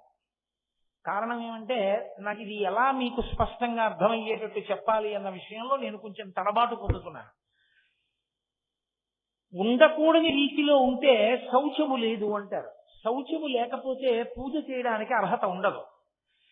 శౌచం ఎప్పుడు పోతుంది అంటే జుత్తు కానీ విరబోసుకుని ఉన్నారనుకోండి పోతుంది. అందుకే ఇప్పటికీ మీరు సంప్రదాయం తెలుసున్న ఇళ్లలో చూడండి, గబగబా చాలా ఏదో బాలసారి చేస్తుంటారు. బారసాల కాదు, బాలసారే. బాలసారే అంటే బాలునకు ఇస్తున్న సారే, కానుక. దాన్ని బారసాల, బారసాల, భారసాల, ఎంత భారమైనా ఎక్కించారు. అసలు దాని ఉచ్చారణ బాలసారే. బాలసారే యందు ఆ ప్రసవమైనటువంటి తల్లి ఏదో తలస్నానం చేసి వచ్చింది అనుకోండి, కానీ ఆమె తడి జుట్టుతో ఎక్కువసేపు ఉండకూడదు. కాబట్టి ఆమెకి కబరీబంధం వేయకూడదు, జటాబంధనం వేయకూడదు. కొంచెం జుట్టు విడివిడి ఉంటే ఆరిపోతుంది తొందరగా. ఇప్పుడు ఆమె పూజకి తొందరగా కూర్చోవలసి వస్తే ఏం చేస్తారంటే చిట్ట చివర ముడి వేస్తారు. చిట్ట చివర ముడి వేసి పూజకు కూర్చోమంటారు. ఎందుకని అంటే జుట్టు జల్లుకుని ఉందనుకోండి అశౌచం వచ్చేస్తుంది వెంటనే. శ్రీరామాయణంలో బాలకాండలో ఒక ఆఖ్యానం ఉంది. అందులో దితి కశ్యప ప్రజాపతిని అడిగింది ఒకప్పుడు, నాకు ఇంద్రుణ్ణి చంపేటటువంటి కొడుకు కావాలి, ఏం చేయమంటావని అడిగింది. ఆయన అన్నాడు, ఒక పని చెయ్యి, 1000 సంవత్సరముల పాటు తపస్సు చెయ్యి. తపస్సు చేస్తే నీవు ఇంద్రుణ్ణి చంపగలిగిన కొడుకుని కంటావు. ఆవిడ తపస్సు మొదలెట్టింది. చిత్రం ఏమిటంటే దితి అదితి కశ్యప ప్రజాపతి భార్యలు. అదితి కొడుకు ఇంద్రుడు, కాబట్టి దితికి కూడా కొడుకు వరకే అవుతాడు. ఈయన ఆవిడికి సపర్యలు చేస్తున్నాడు. ఆవిడ సపర్యలు చేయించుకుంటూ ఆయన్ని చంపే కొడుకు కోసమే తపస్సు చేస్తోంది. 990 సంవత్సరాలు అయిపోయాయి.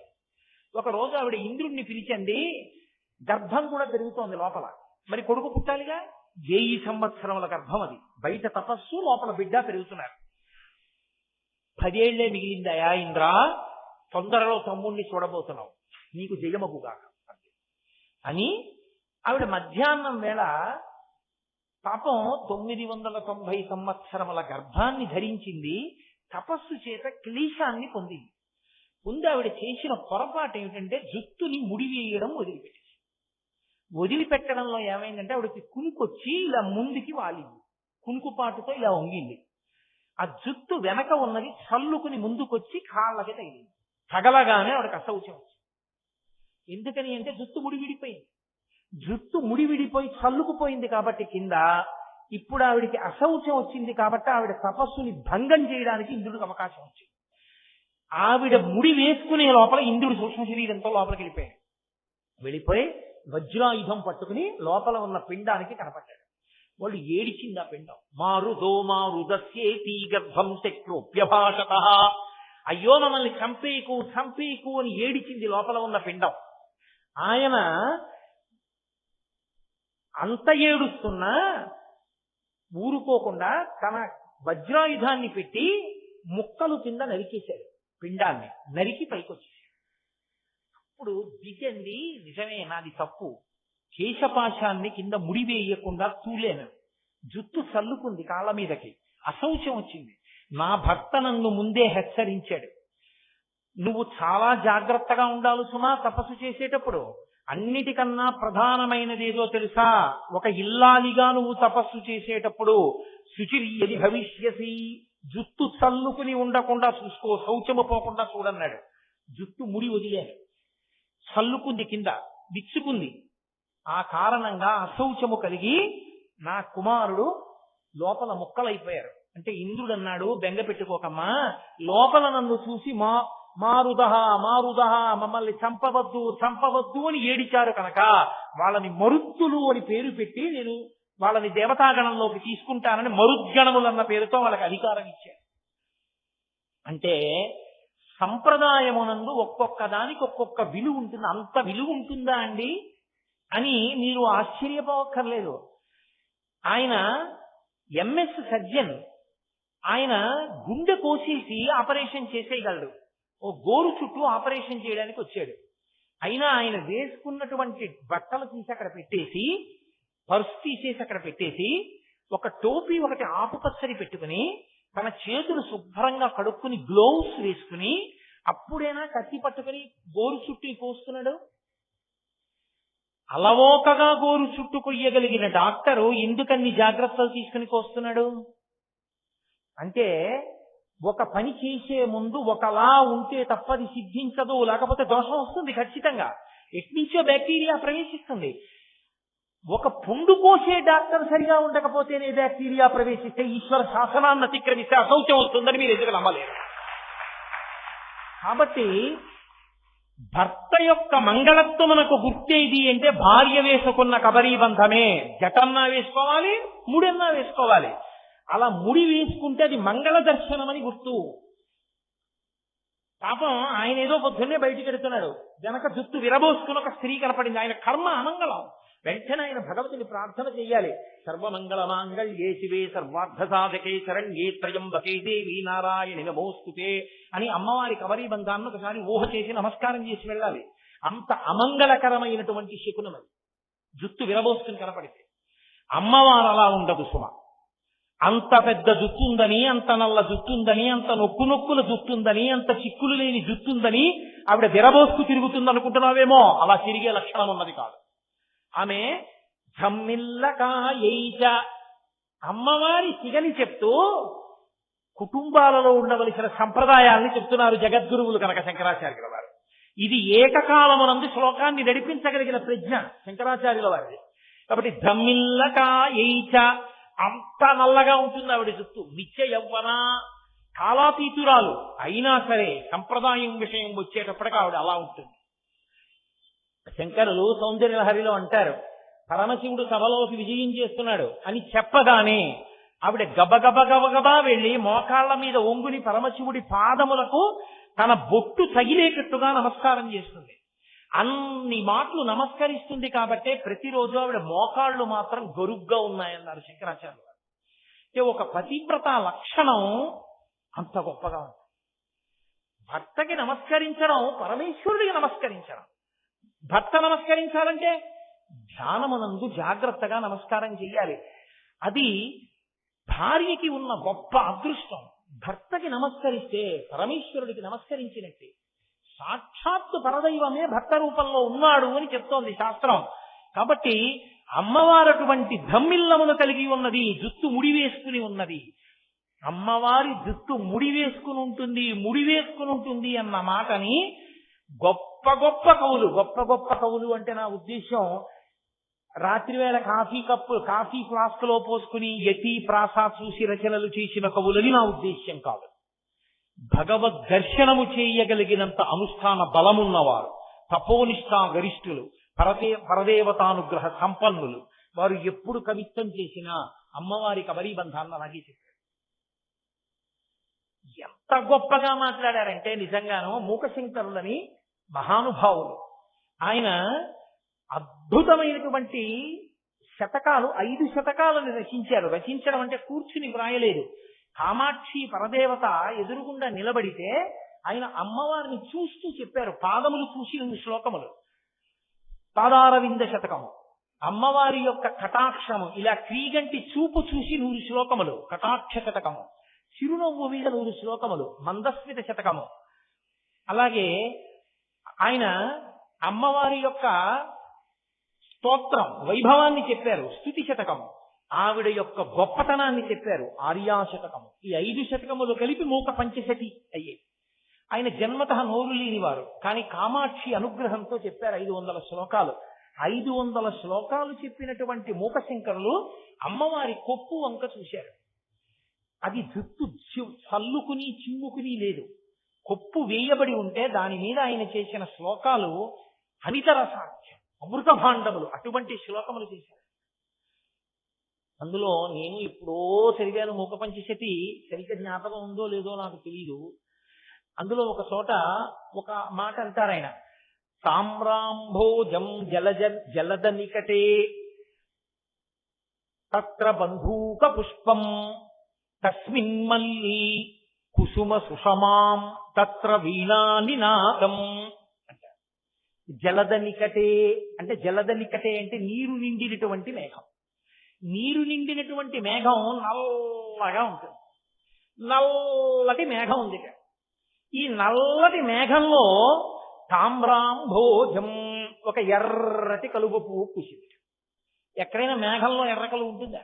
నీళ్లలో ఉంటుంది, కానీ మేఘంలో పూసిందిట ఎర్ర కలువ పువ్వు. పోనీ ఆ ఎర్ర కలువ పువ్వు మేఘంలో పూసి ఊరుకుందా?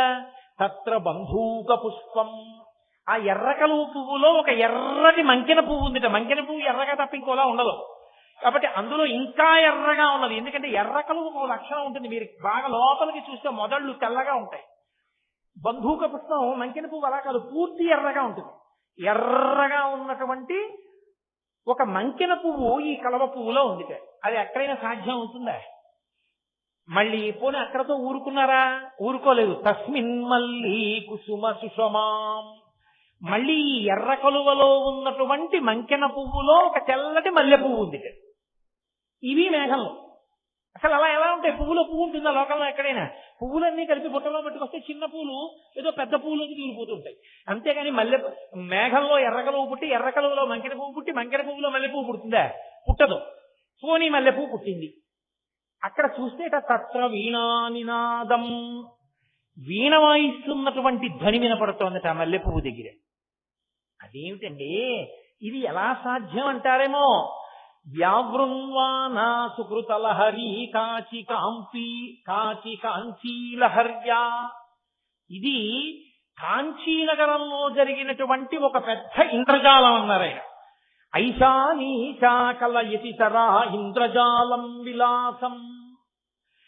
ఐశానీశ అంటే ఈశానుని యొక్క భార్య అయినటువంటి కామాక్షీదేవి యొక్క ఇంద్రజాల విద్య అలా కనపడుతోంది అన్నారు. ఇంద్రజాలంలో ఉన్నది ఉన్నట్టు, లేనిది ఉన్నట్టు కనపడుతుంటుంది కదా, ఉన్నది లేనట్టు, లేనిది ఉన్నట్టు. అమ్మవారు చేసిన ఇంద్రజాలం అన్నారు. ఏమిటి ఆ ఇంద్రజాలం అంటే, తామ్రాంభోజం జలద నికటే తత్ర బంధూక పుష్పం. మేఘంలో ఎర్రకలువ ఉండదు, నల్ల జలద నికటే, నీరు నిండిన మేఘం నల్లగా ఉంటుంది. ఏమిటి ఆ నల్లటి మేఘం అంటే అమ్మవారి కొప్పు. నల్లటి అమ్మవారి కొప్పు దగ్గర తామ్రాంభోజం ఎర్రటి కలువ అమ్మవారి ముఖం. తత్ర బంధూక పుష్పం, మళ్ళీ ఎర్రటి కలువ పువ్వులో ఇంకా ఎర్రని మంకెన పువ్వు ఉంది. అమ్మవారి యొక్క అధరం, కింది పెదివి. అక్కడ తస్మిన్ మల్లీ కుసుమ సుషమాం, అక్కడ మల్లె పువ్వులు ఉన్నాయి. ఓ మల్లె పువ్వు ఉంది అంటే విచ్చుకోకుండా నవ్వింది ఆవిడ. మల్లె పువ్వు లాంటి పళ్ళు కనపడ్డాయి. తత్ర వీణానినాదం, ఆవిడ నోరు విప్పి మాట్లాడితే వీణ మోగినట్టు ఉంటుంది ఆ కంఠం. అటువంటి కంఠధ్వని వీణానాదం వినపడుతోంది. అంటే అమ్మవారి ముఖమండలాన్ని కొప్పుని వర్ణించడానికి మూకశంకరుడు ఒక పెద్ద పొడుపు కథ ఇచ్చినంత గొప్ప శ్లోకాన్ని ఇచ్చారు. స్థితి శతకం అనుకుంటాను నాకు జ్ఞాపకం ఉన్నంత వరకు. కాబట్టి ఆయన కూడా జలదనికటే, నల్లమబ్బుతో పోల్చారు అమ్మవారి యొక్క కబరీ బంధాన్ని. అంత నల్లని జుట్టు కలిగిన అమ్మ, అటువంటి కొప్పు వేసుకునేటటువంటి లక్షణం ఉన్న అమ్మ అంటే ఇంటి ఇల్లాలు అటువంటిది కనుక ఇంట్లో ఉన్నటువంటి యజమానికి అంత వైభవం కలిగింది. ఇంటి ఇల్లాలు ఎంత శౌచంతో, ఎంత మంగళప్రదమైనటువంటి రూపంతో ఉంటుందో, ఎంత చక్కగా ఇంట్లో మెసలుతుందో దాన్ని బట్టి భర్త యొక్క ఐశ్వర్యము నిర్ణయింపబడుతుంది. కాబట్టి ఆ తల్లి అంత అందంగా సంప్రదాయాన్ని పాటించింది. ధమ్మిల్లకాయైచ జటాధరాయ, ఆయన ఈవిడిది చెప్పారు కొప్పేసుకుని ఉంది అమ్మవారు. అయ్యవారు జటాధరాయ, జట అన్న మాటకు అర్థం ఏంటో తెలుసా అండి? ఆయన వేసుకోలేదు, మగవాడు జడలేసుకోడుగా. మగవాడు ఇలా అల్లుకుని జడలేసుకుని పూలెట్టుకుని అవన్నీ చేయరు. కానీ ఆయనకి జటలు కట్టింది. జటలు ఎప్పుడు కడుతుంది? 2 కారణముల చేత కడుతుంది. ఒకటి, కేశ సంస్కారము చేసుకోకపోతే, అంటే తల దూకోవడం ఇలాంటి పనులు చేయకపోతే, ఏదో తైలం, అలదనం, అభ్యంగన స్నానం చేయడం ఇలాంటి పనులు లేకపోతే జటలు కడుతుంది. అందుకే పుట్టు జుత్తులు ఇచ్చే వరకు పిల్లల జుత్తు చిన్ని చిన్ని జటలు కట్టేస్తుంది. ఏమండి పిల్లాడి జుత్తు జటలు కట్టేస్తోంది, తొందరగా 7 వాడి దగ్గరికి వెళ్ళొచ్చేద్దాం అంటుంటారు. జటలు కడుతుంది. అది తడి తగిలినా కూడా జట కట్టేస్తుంది. ముద్దలు ముద్దల ముద్దల ముద్దల కింద జట కడుతుంది. పరమశివుని యొక్క జుత్తు కబరీ బంధంలా చక్కగా దూకుని నూనె రాసుకుని చక్కగా ఏదో పెద్ద కొప్పు లబుడేసుకుని ఆయన లేడు. ఆయన లేడు, ఆవిడ ఉంది. పైకి మీరు శ్లోకం చూశారనుకోండి, ఆవిడ చక్కగా ఉంటుంది, ఆయనకే సరిగ్గా చక్కగా జుట్టు ముడేసుకోవడం అది రాదనిపిస్తుంది. కానీ ఆయన అందం అంతా ఎక్కడుందో తెలుసా? ఆయన జుట్టు ఎందుకు అలా అయింది అంటే 2 కారణముల చేత అయిపోయింది. ఆయన జుట్టు జడలెందుకు కట్టింది అంటే చెడు ఉంది అక్కడ. చెమట కాదు ఆయనకి పట్టింది, ఆయన గంగని పట్టాడు. ఆయన ఎందుకు గంగని పట్టాడు? ఆయనకి ఏమో సరదాగా గంగని పట్టుకోవడం. గంగని పడితే నాకేదో వస్తుందని పట్టలేదు ఆయన. గంగని పడితే భగీరథుడికి కోరిక తీరుతుందని తన గంగని పట్టాడు. లోకం కోసం బ్రతికే లక్షణం ఉన్నవాడు ఆవిడ భర్త. ఇది ఆవిడ కీర్తి. మా ఆయనంత గొప్పవాడు, ఇది ఆవిడ పరవశం. ఇది నీకు అర్థం కాకపోతే ఆవిడకన్నా ఇంత తక్కువ వాళ్ళ కనబడతాడు. మగవాడికి ఉండవలసిన లక్షణం ఏమిటంటే లోకం కోసం బతకాలి. మగవాడికి ఉండవలసిన లక్షణం ఏమిటంటే కీర్తి చేత బతకాలి. మగవాడికి ఉండవలసిన లక్షణం ఏమిటంటే త్యాగము చేత కీర్తి చేత విరాజితుడు కావాలి. అబ్బా ఆయన అండి మహానుభావుడు అని నమస్కరించాలి. ఆయన ఇల్లాలండి అని కాళ్ళకి నమస్కారం చేయాలి. ఆయన ఇల్లాలండి అని బ్రహ్మరథం పట్టాలి. ఆ కీర్తి త్యాగలిగిన నడవడి పురుషుడికి ఉండాలి. అదిగో లోకం కోసం గంగని పట్టిన వాడు ఆయన. భగీరథుడి కోసం గంగని పట్టాడు, భగీరథుడి కోసం గంగని విడిచాడు. కానీ ఆయన గంగని విడిచిపెడితే అందరూ వెళ్ళి గబగబా అందులో స్నానం చేస్తున్నారు. ఎందుకని? భవాంగపతితంతో యం పవిత్రమితి స్పృశు. పరమశివుని యొక్క శరీరమునకు తాకింది కాబట్టి గంగకంత పవిత్రత వచ్చింది. అప్పుడెప్పుడో గంగని పట్టినందుకు ఇప్పటికీ ఆ గంగలో స్నానం చేసిన వాళ్ళందరికీ పాపాలు పోతున్నాయి. గంగ పాపహారిణి కాగలిగింది అంటే పరమశివుని యొక్క జటాజూటమునకు తగిలింది కాబట్టి. ఆయనకే వచ్చింది జుట్టు జటలు కట్టి. జటలు కట్టినా అది ఆయన ప్రజల కొరకు చేసిన త్యాగమునకు గుర్తు. ఆయన నీలకంఠుడై తెల్లని కంఠ నల్లబడినా ప్రజల కోసం త్యాగమే. హాలాహల భక్షణం చేసి నల్ల మచ్చ మిగుల్చుకున్నాడు. అది మచ్చ కాదు, ఆయన త్యాగానికి కీర్తికి ప్రతీక. ఆయన జటలు కీచ సంస్కారం పట్టించుకోనటువంటి సరైన నడవడి తెలియని వాడైన కారణం చేత కాదు, భగీరథుడి కొరకు లోకం కొరకు గంగని పట్టడం వల్ల జటలు కట్టినటువంటి జటలు ఉన్నవాడు కాదు. ఆ జటలు తర్వాత కత్తిరించుకోకూడదండి, అలా ఉంచేసుకోవడం. మరి అందరూ ఆ జటలు చూసి పాపంగా గంగని పట్టాడండి, జటలు కట్టే అందానికి కదా అప్పుడు కీర్తి కాదా, మరి తర్వాత ఎందుకు కత్తిరించుకోవాలా అంటే ఇప్పుడు కత్తిరించుకున్నా మళ్ళీ జటలే అవుతాయి ఆయనకి. కారణం ఏమిటో తెలుసా? ఆయన బహిర్ముఖుడు వాడు, అది ఆయన గొప్పతనం. ఆమె బహిర్ముఖురాలై తిరుగుతుంటుంది, అందుకే ఆవిడ కొప్పేసుకుంటుంది, ముందు స్నానం చేసేస్తుంది. అన్నీ ఆవిడ ఎందుకు చేసిందంటే ఆయన కూర్చుని ధ్యానం చేసుకుంటాడని.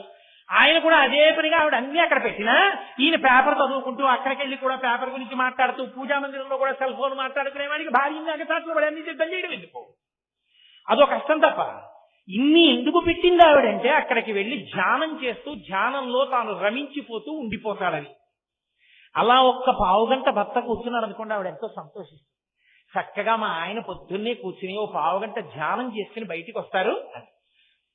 ఇలా వెళ్ళి అలా వచ్చేసారు అనుకోండి, ఏమన్నా అప్పుడే అయిపోయిందా అని అనుకోండి, అబ్బో ఇప్పటికే ఎక్కువ అన్నాడు అనుకోండి, ఆవిడకి బాధగా ఉంటుంది కదా.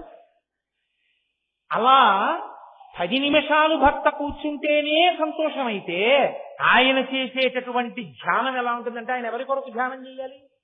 ఆయన ధ్యానం చేయడానికి ఇంకొకడు లేడు. ఆయన తనలో తాను రమిస్తూ ఉంటాడు, ఆత్మగా రమిస్తూ ఉంటాడు.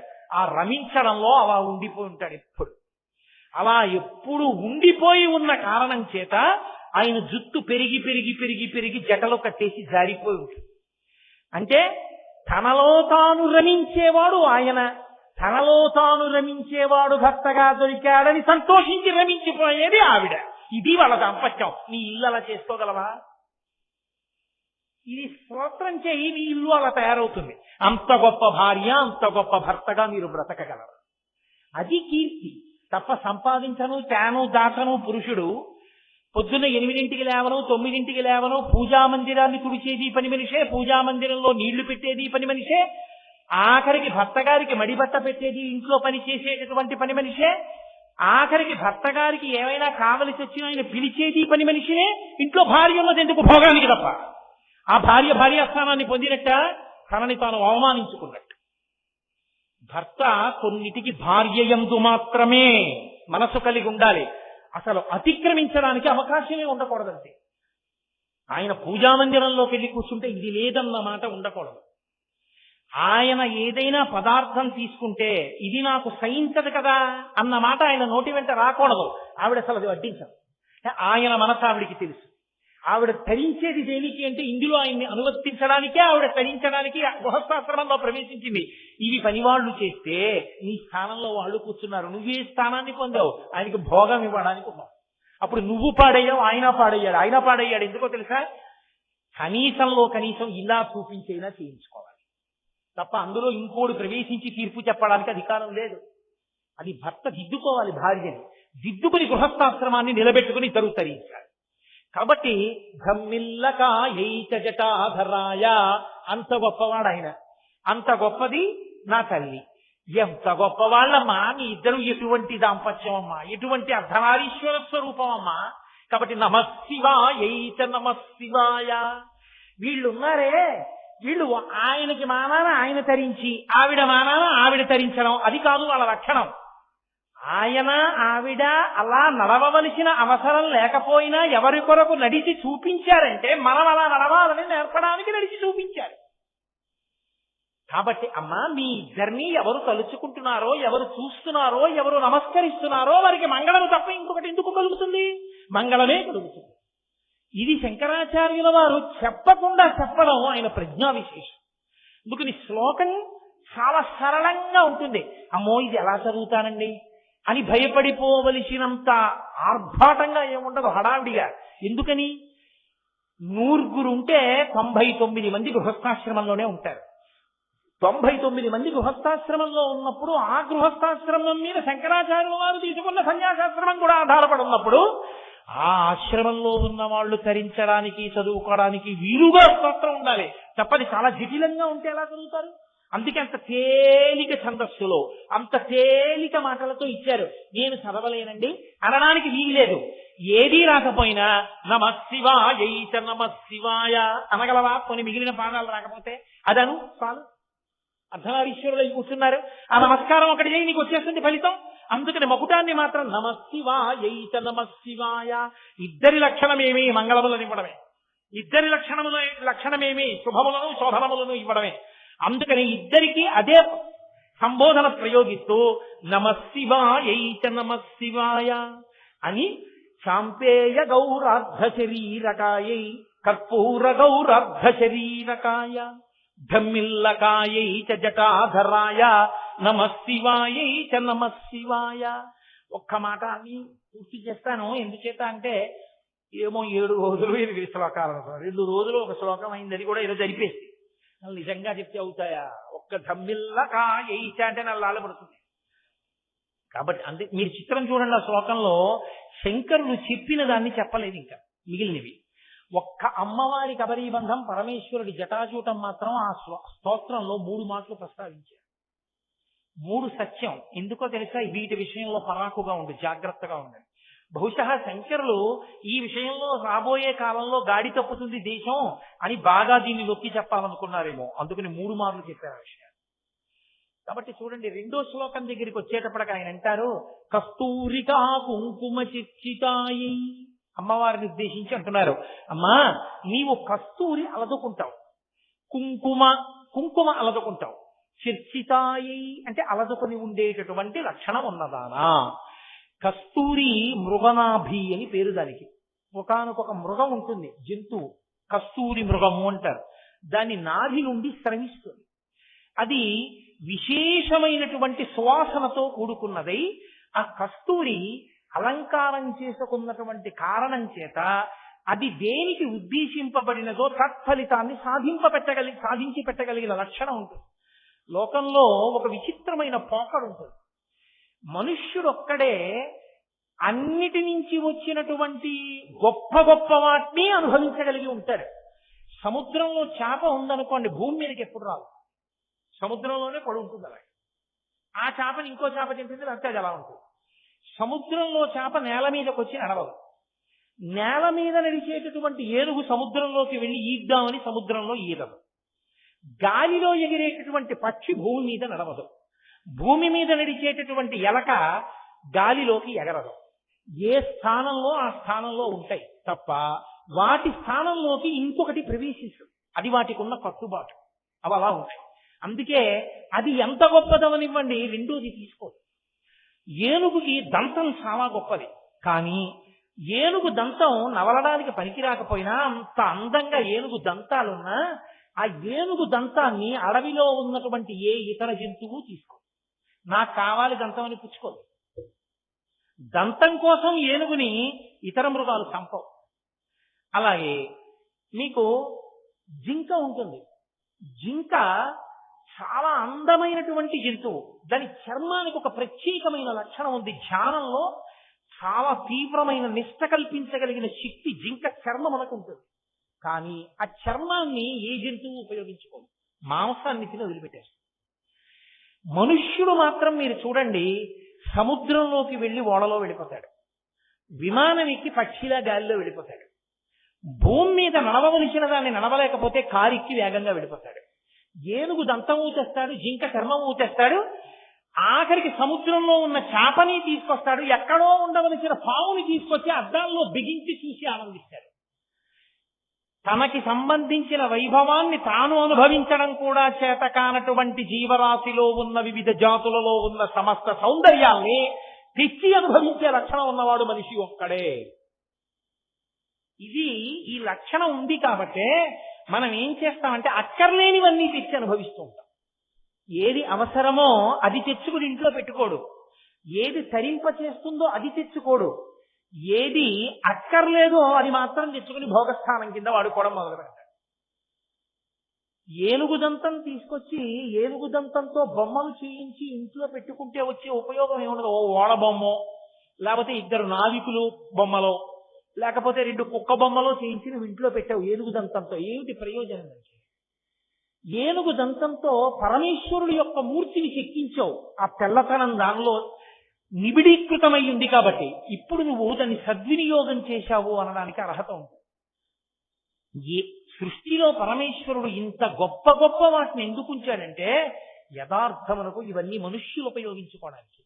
మీరు చూడండి, ఆవు ఎక్కడో గడ్డి తింటుంది, ఎక్కడో వాహినిలందు జలంబు త్రాగగా అంటాడు పరీక్షిత్ మహారాజు గారు భాగవతంలో. ఎక్కడో అలా ప్రవహిస్తున్నటువంటి నీటి గుంతలలో ఉన్నటువంటి నీటిని తాగుతుంది. అది మనకు అవసరమైన నీరు కాదు, అది తాగుతుంది ఆవు. మనకి పనికిరాని గడ్డి తాను తింటుంది. వాసివీన గడ్డి తిని వాహినులందు జలంబు తాగగా నీ చరణంబులెవ్వడిటి దళితంబుగా చేసి వాడు తా కీచరుడైనా అంటారు. అది మనకి పనికిరాని గడ్డి, మనకు పనికిరాని నీళ్లు తాను తాగుతుంది. పసిపిల్లల దగ్గర నుంచి వృద్ధుల వరకు అందరికీ జీర్ణమయ్యే పాలని, ఇహంలో చేసిన పాపాల్ని పోగొట్టుకుని పుణ్యాన్ని సంపాదించుకోవడానికి అభిషేకం చేయడానికి వీలైన పాలని ఇస్తుంది. ఆ ఆవు తన గోత్రనామాలతో తాను ఎప్పుడైనా అభిషేకం చేసుకుందా? మనం చేసుకుంటాం. మన కొరకు ఉపయోగింపగలం. ఆ ఆవు పాలు నువ్వు కాఫీకి ఉపయోగించుకుంటే నేరస్తుడివి నువ్వు. ఆ ఆవు పాలు అభిషేకానికి ఉపయోగించుకుంటే నువ్వు సక్రమంగా ఉపయోగించుకున్నవాడు. వస్తువు ఉండడం కాదు, వస్తువు ఎందుకుందో దాన్ని ఎందుకు ఉపయోగించుకోవాలో నీకు తెలిసి ఉండాలి. అలా ఉన్ననాడే నీ ఆశ్రమం సిద్ధిస్తుంది. ఏ ఆశ్రమంలో ఉన్నవాడు ఆ ఆశ్రమంలో ఉన్నదాన్ని వాడాలి, లేకపోతే దానికి అర్థం ఉండదు. బ్రహ్మచారి కాటుక పెట్టుకోకూడదు, గృహస్థు కాటుక పెట్టుకోవచ్చు. కంటికి చలవ చక్కగా పెట్టుకోవచ్చు, దోషం లేదు. బ్రహ్మచారి పూలదండ మెడలో వేసుకోకూడదు, గృహస్థు మెడలో పూలదండ వేసుకోవచ్చు. బ్రహ్మచారి నగలు పెట్టుకోడు, గృహస్థు మెడలో హారం వేసుకోవచ్చు. బ్రహ్మచారి తాంబూలం వేసుకోడు, గృహస్థు తాంబూలం వేసుకోవచ్చు. ఇంటి ఇల్లాలు మధ్యాహ్నం తాంబూలం వేసుకుని తీరాలి, భర్త ఆయుర్దాయం జరుగుతుంది. వేసుకోవలసినది వేసుకోవడం మానేసి భర్త గారు తాంబూలం పూజామందిరంలో పెట్టడం, భార్య తాంబూలం వేసుకోవడం. అప్పుడు ఇంకా ఈశ్వరుడు సృష్టించినటువంటి అపూర్వమైన ఆకులలో ఒకటి నాగవల్లి దళైర్యుతం ముక్తాచూర్ణే లతం యుక్తం తాంబూలం ప్రతిగృహ్యతాం అని కదా. మంత్రం. నాగవల్లి అని పేరు దానికి.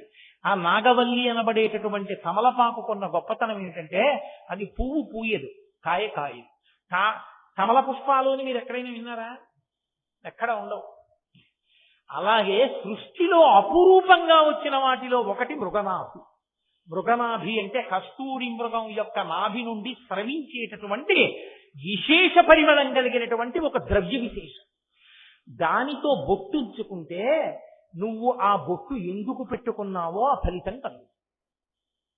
బొట్టు ఎందుకు ఉంచుకుంటారు? స్త్రీలైతే ఒక ప్రయోజనానికి ఉంచుకుంటారు, పురుషుడైతే ఒక ప్రయోజనానికి ఉంచుకుంటాడు. నువ్వు ఎన్ని ఉపన్యాసాలు విన్నావు, ఎన్ని పుస్తకాలు చదివావు అన్నది కాదు. నీకు బొట్టు పెట్టుకోవడం రానంతసేపు నీకు అసలు సనాతన ధర్మం గురించి ఏమీ తెలియదని గుర్తు. ఎందుచేత అంటే పురుషుడు బొట్టు ఎందుకు పెట్టుకోవాలి అంటే నేను పునర్జన్మ సిద్ధాంతాన్ని అంగీకరించాను అని చెప్పినట్టు. పునర్జన్మ సిద్ధాంతాన్ని అంగీకరించాడు అంటే ఈ శరీరం విడిచిపెట్టిన తరువాత జీవుడు ఇంకో శరీరంలో కడతాడు, ఇక్కడ చేసిన పాపపుణ్యాలు అనుభవిస్తాడు. కాబట్టి నేను ఒళ్ళు దగ్గర పెట్టుకుంటాను, వేదం ఏం చెప్పిందో అలా బతుకుతాను అని ఒప్పుకున్నాడు అని గుర్తు. అందుకని బొట్టు పెట్టుకున్నాడు. బొట్టు పెట్టుకున్నాడు అంటే మీరు దగ్గరికి తీసుకోవచ్చు. ఆయనకి పాపపుణ్య వివక్ష ఉంది, భయం ఉంది, పునర్జన్మ మీద బెదురుంది. కాబట్టి మీరు దగ్గరికి పెట్టుకోవచ్చు. బొట్టు లేదు అంటే అసలు ఆయన పునర్జన్మ సిద్ధాంతం అని అంగీకరించాడు. కాబట్టి ఇక్కడ పాపపుణ్యాలు ఏమవుతాయి? ఆయన ఇంకొకసారి అనుభవిస్తానని ఆయన ఒప్పుకోవట్లేదు. ఒప్పుకోని వాడిని దగ్గరికి తీసే ఆయన పాపాన్ని ఇంకోలా కడిగేసుకుంటానన్న వాడిని నువ్వేం చేయగలవు? కాబట్టి బొట్టు అన్నది పురుషుడికి అంత ప్రధానమై కూర్చుంది. బొట్టు దృష్టి దోషాన్ని హరిస్తుంది. పైగా బొట్టు జ్ఞాన కేంద్రం ఉంటుంది ఇక్కడే. అందుకే చూడండి, ఏదైనా ఆలోచన నిలబడలేదనుకోండి, ఏదో జ్ఞాపకం రాలేదనుకోండి, కళ్ళు మూసుకుని దృష్టిని భ్రూమధ్యమునందు కేంద్రీకరిస్తారు. ఇక్కడ ఆజ్ఞాచక్రం ఉంటుంది, మనసుకి అధిష్టానం. ఇక్కడ ఎప్పుడు ఆలోచన నిలబడుతుంది, మళ్ళీ తిరిగి జ్ఞాపకానికి తీసుకొస్తుంది.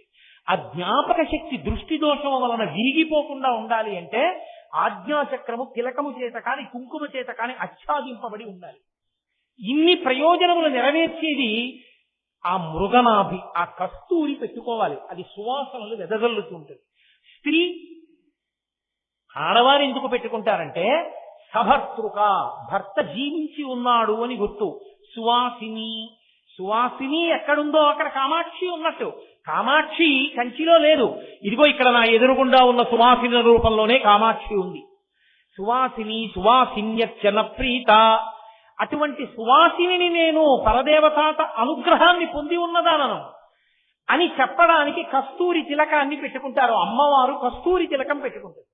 అందుకే కస్తూరి తిలకంచితేందు విలసత్ప్రోద్భాసి పాలస్థలీం కర్పూర ద్రవమిశ్ర చూర్ణ కపురామోదోల్ల తద్వీటికాం లోలాపంగ తరంగతైరితి కృపాసారైర్లతానందినీం శ్రీశైలస్థలవాసినీం భగవతీం శ్రీమాతరం భావయేత్. ఆవిడ కస్తూరి తిలకాంచితేందు విలసత్. ఆవిడ కస్తూరి తిలకంతో చంద్రరేఖతోటి ఇవాళ ఆకాశంలో ఉంది. అమ్మవారి అయ్యవారి కిరీటం మీద ఉండేటటువంటి చంద్రరేఖ శుక్లపక్ష తదియ నాడు ఉండే చంద్రరేఖ. ఇప్పుడే నేను మీ పట్టణానికి కారులో వస్తూ ఆకాశంలో ఆ చంద్రరేఖను చూసి ఒక్కసారి కామాక్షి కిరీటం మీద, చంద్రమౌళీశ్వరుడి కిరీటం మీద ఉండేటటువంటి ఆ చంద్రరేఖని భావించి లోపల నమస్కారం చేసుకుని వచ్చాను. కాబట్టి ఆ చంద్రరేఖని ఇవాళ దర్శనం చేయొచ్చు. కాబట్టి ఆ తల్లి విలసత్పూర్ణి, ఆ పక్కన కిరీటం పక్కన చంద్రరేఖ ఉంటుంది, నుదుటి మీద కస్తూరి తిలకం ఉంటుంది. ఈ కస్తూరి తిలకం శోభ, ఆవిడ నుదురు కాంతి, చంద్రబింబం యొక్క కాంతి, కిరీట మణుల యొక్క కాంతి, ఆ స్వర్ణము యొక్క కాంతి, ఇన్ని కాంతులతో ఆవిడ ముఖం విరాజిల్లుతుంది. అసలే ఆవిడ కాంతి స్వరూపిణి. యాదేవీ సర్వభూతేషు కాంతి రూపేణ సంస్థిత నమస్తస్యై నమస్తస్యై నమస్తస్యై నమో నమః. ఆమెయే కాంతి రూపంలో ఉంటుంది. అటువంటి తల్లి రాశీభూతమైన కాంతి స్వరూపంగా అక్కడ కూర్చుని దాన్ని ఉద్దీపింపచేయగలిగేటటువంటి కస్తూరి బొట్టు పెట్టుకుంది. ఇక్కడ కూడా సింధూరం పెట్టుకుంటుంది ఆవిడ. బాలసూర్య బింబం ఎలా ఉంటుందో అలా ఉంటుంది అన్నారు శంకరాచార్యుల వారి సౌందర్యలహరిలో. కాబట్టి కస్తూరి తిలకం పెట్టుకుంది ఆవిడ.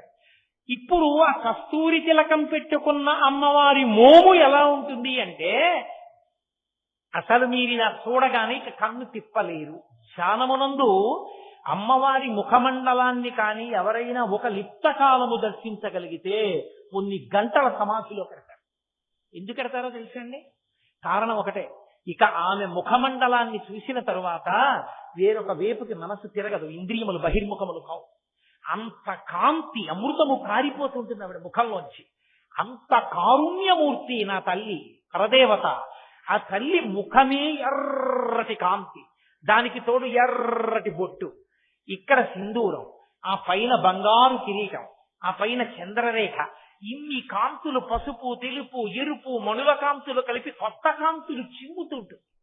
దానికి తోడు కాంతికి విషబ్బితే, కాంతికి వాసనబ్బితే వాసనలు కూడా విరజిమ్ముతుంటుంది ఆవిడ. ఎందుకని ఆ కస్తూరి మృగమదమునకున్న లక్షణం ఏమిటంటే అది సువాసనలు వెదజల్లుతుంది. అటువంటి తిలకం పెట్టుకున్న అమ్మవారి ముఖమండలం చూడగానే కళ్ళకి కలిగిన ఉపవాసం తీరిపోతుంది. ఆ సువాసనల చేత ముక్కునకు కలిగినటువంటి ఉపవాసం తీరిపోతుంది. ఇంద్రియములన్నీ వెనక్కొచ్చి ఆవిడ ముఖము నుండి స్రవించేటటువంటి ఆ కరుణారస ధారలను గ్రోలడం చేత కడుపు నిండిపోతుంది. తాను ఆ తన్మయత్వంలో అలా ఉండిపోతాడు. మహానుభావుడు శరభోజీ మహారాజు గారు వచ్చేటప్పటికీ అదిగో ఆ స్థితినే పొందాడు అభిరామ భట్టు. కాబట్టి అటువంటి ముఖమండలం కలిగిన తల్లి, అంతటి కాంతి స్వరూపిణి, ఏవి కాంతిని ఉద్దీపింపచేస్తాయో వాటిని ఆవిడ అలంకారం చేసుకుంటుంది. కాంతిని నొక్కేస్తాయి ఏవి? ఏదో దీపం ఉందనుకోండి, నిప్పుల మీద మీరు బూది జల్లేశారనుకోండి, కాంతి అణగిపోతుంది. ఖచ్చితంగా దీనికి వ్యతిరేకంగా అలదుకుంటాడు ఆయన బూది రాసుకుంటాడు. అంత మాత్రం చేత పనికి మాలిన వాడు కాదు. ఆయన బూది రాసుకోవడంలో గొప్పతనం ఏమిటో ఇవాళ మీకు కస్తూరిక అంతే చెప్పాను, ఇంకా అది కూడా పూర్తి చేయలేదు. కుంకుమ చర్చితాయై, దీన్ని రేపటి రోజున పూర్తి చేస్తాను.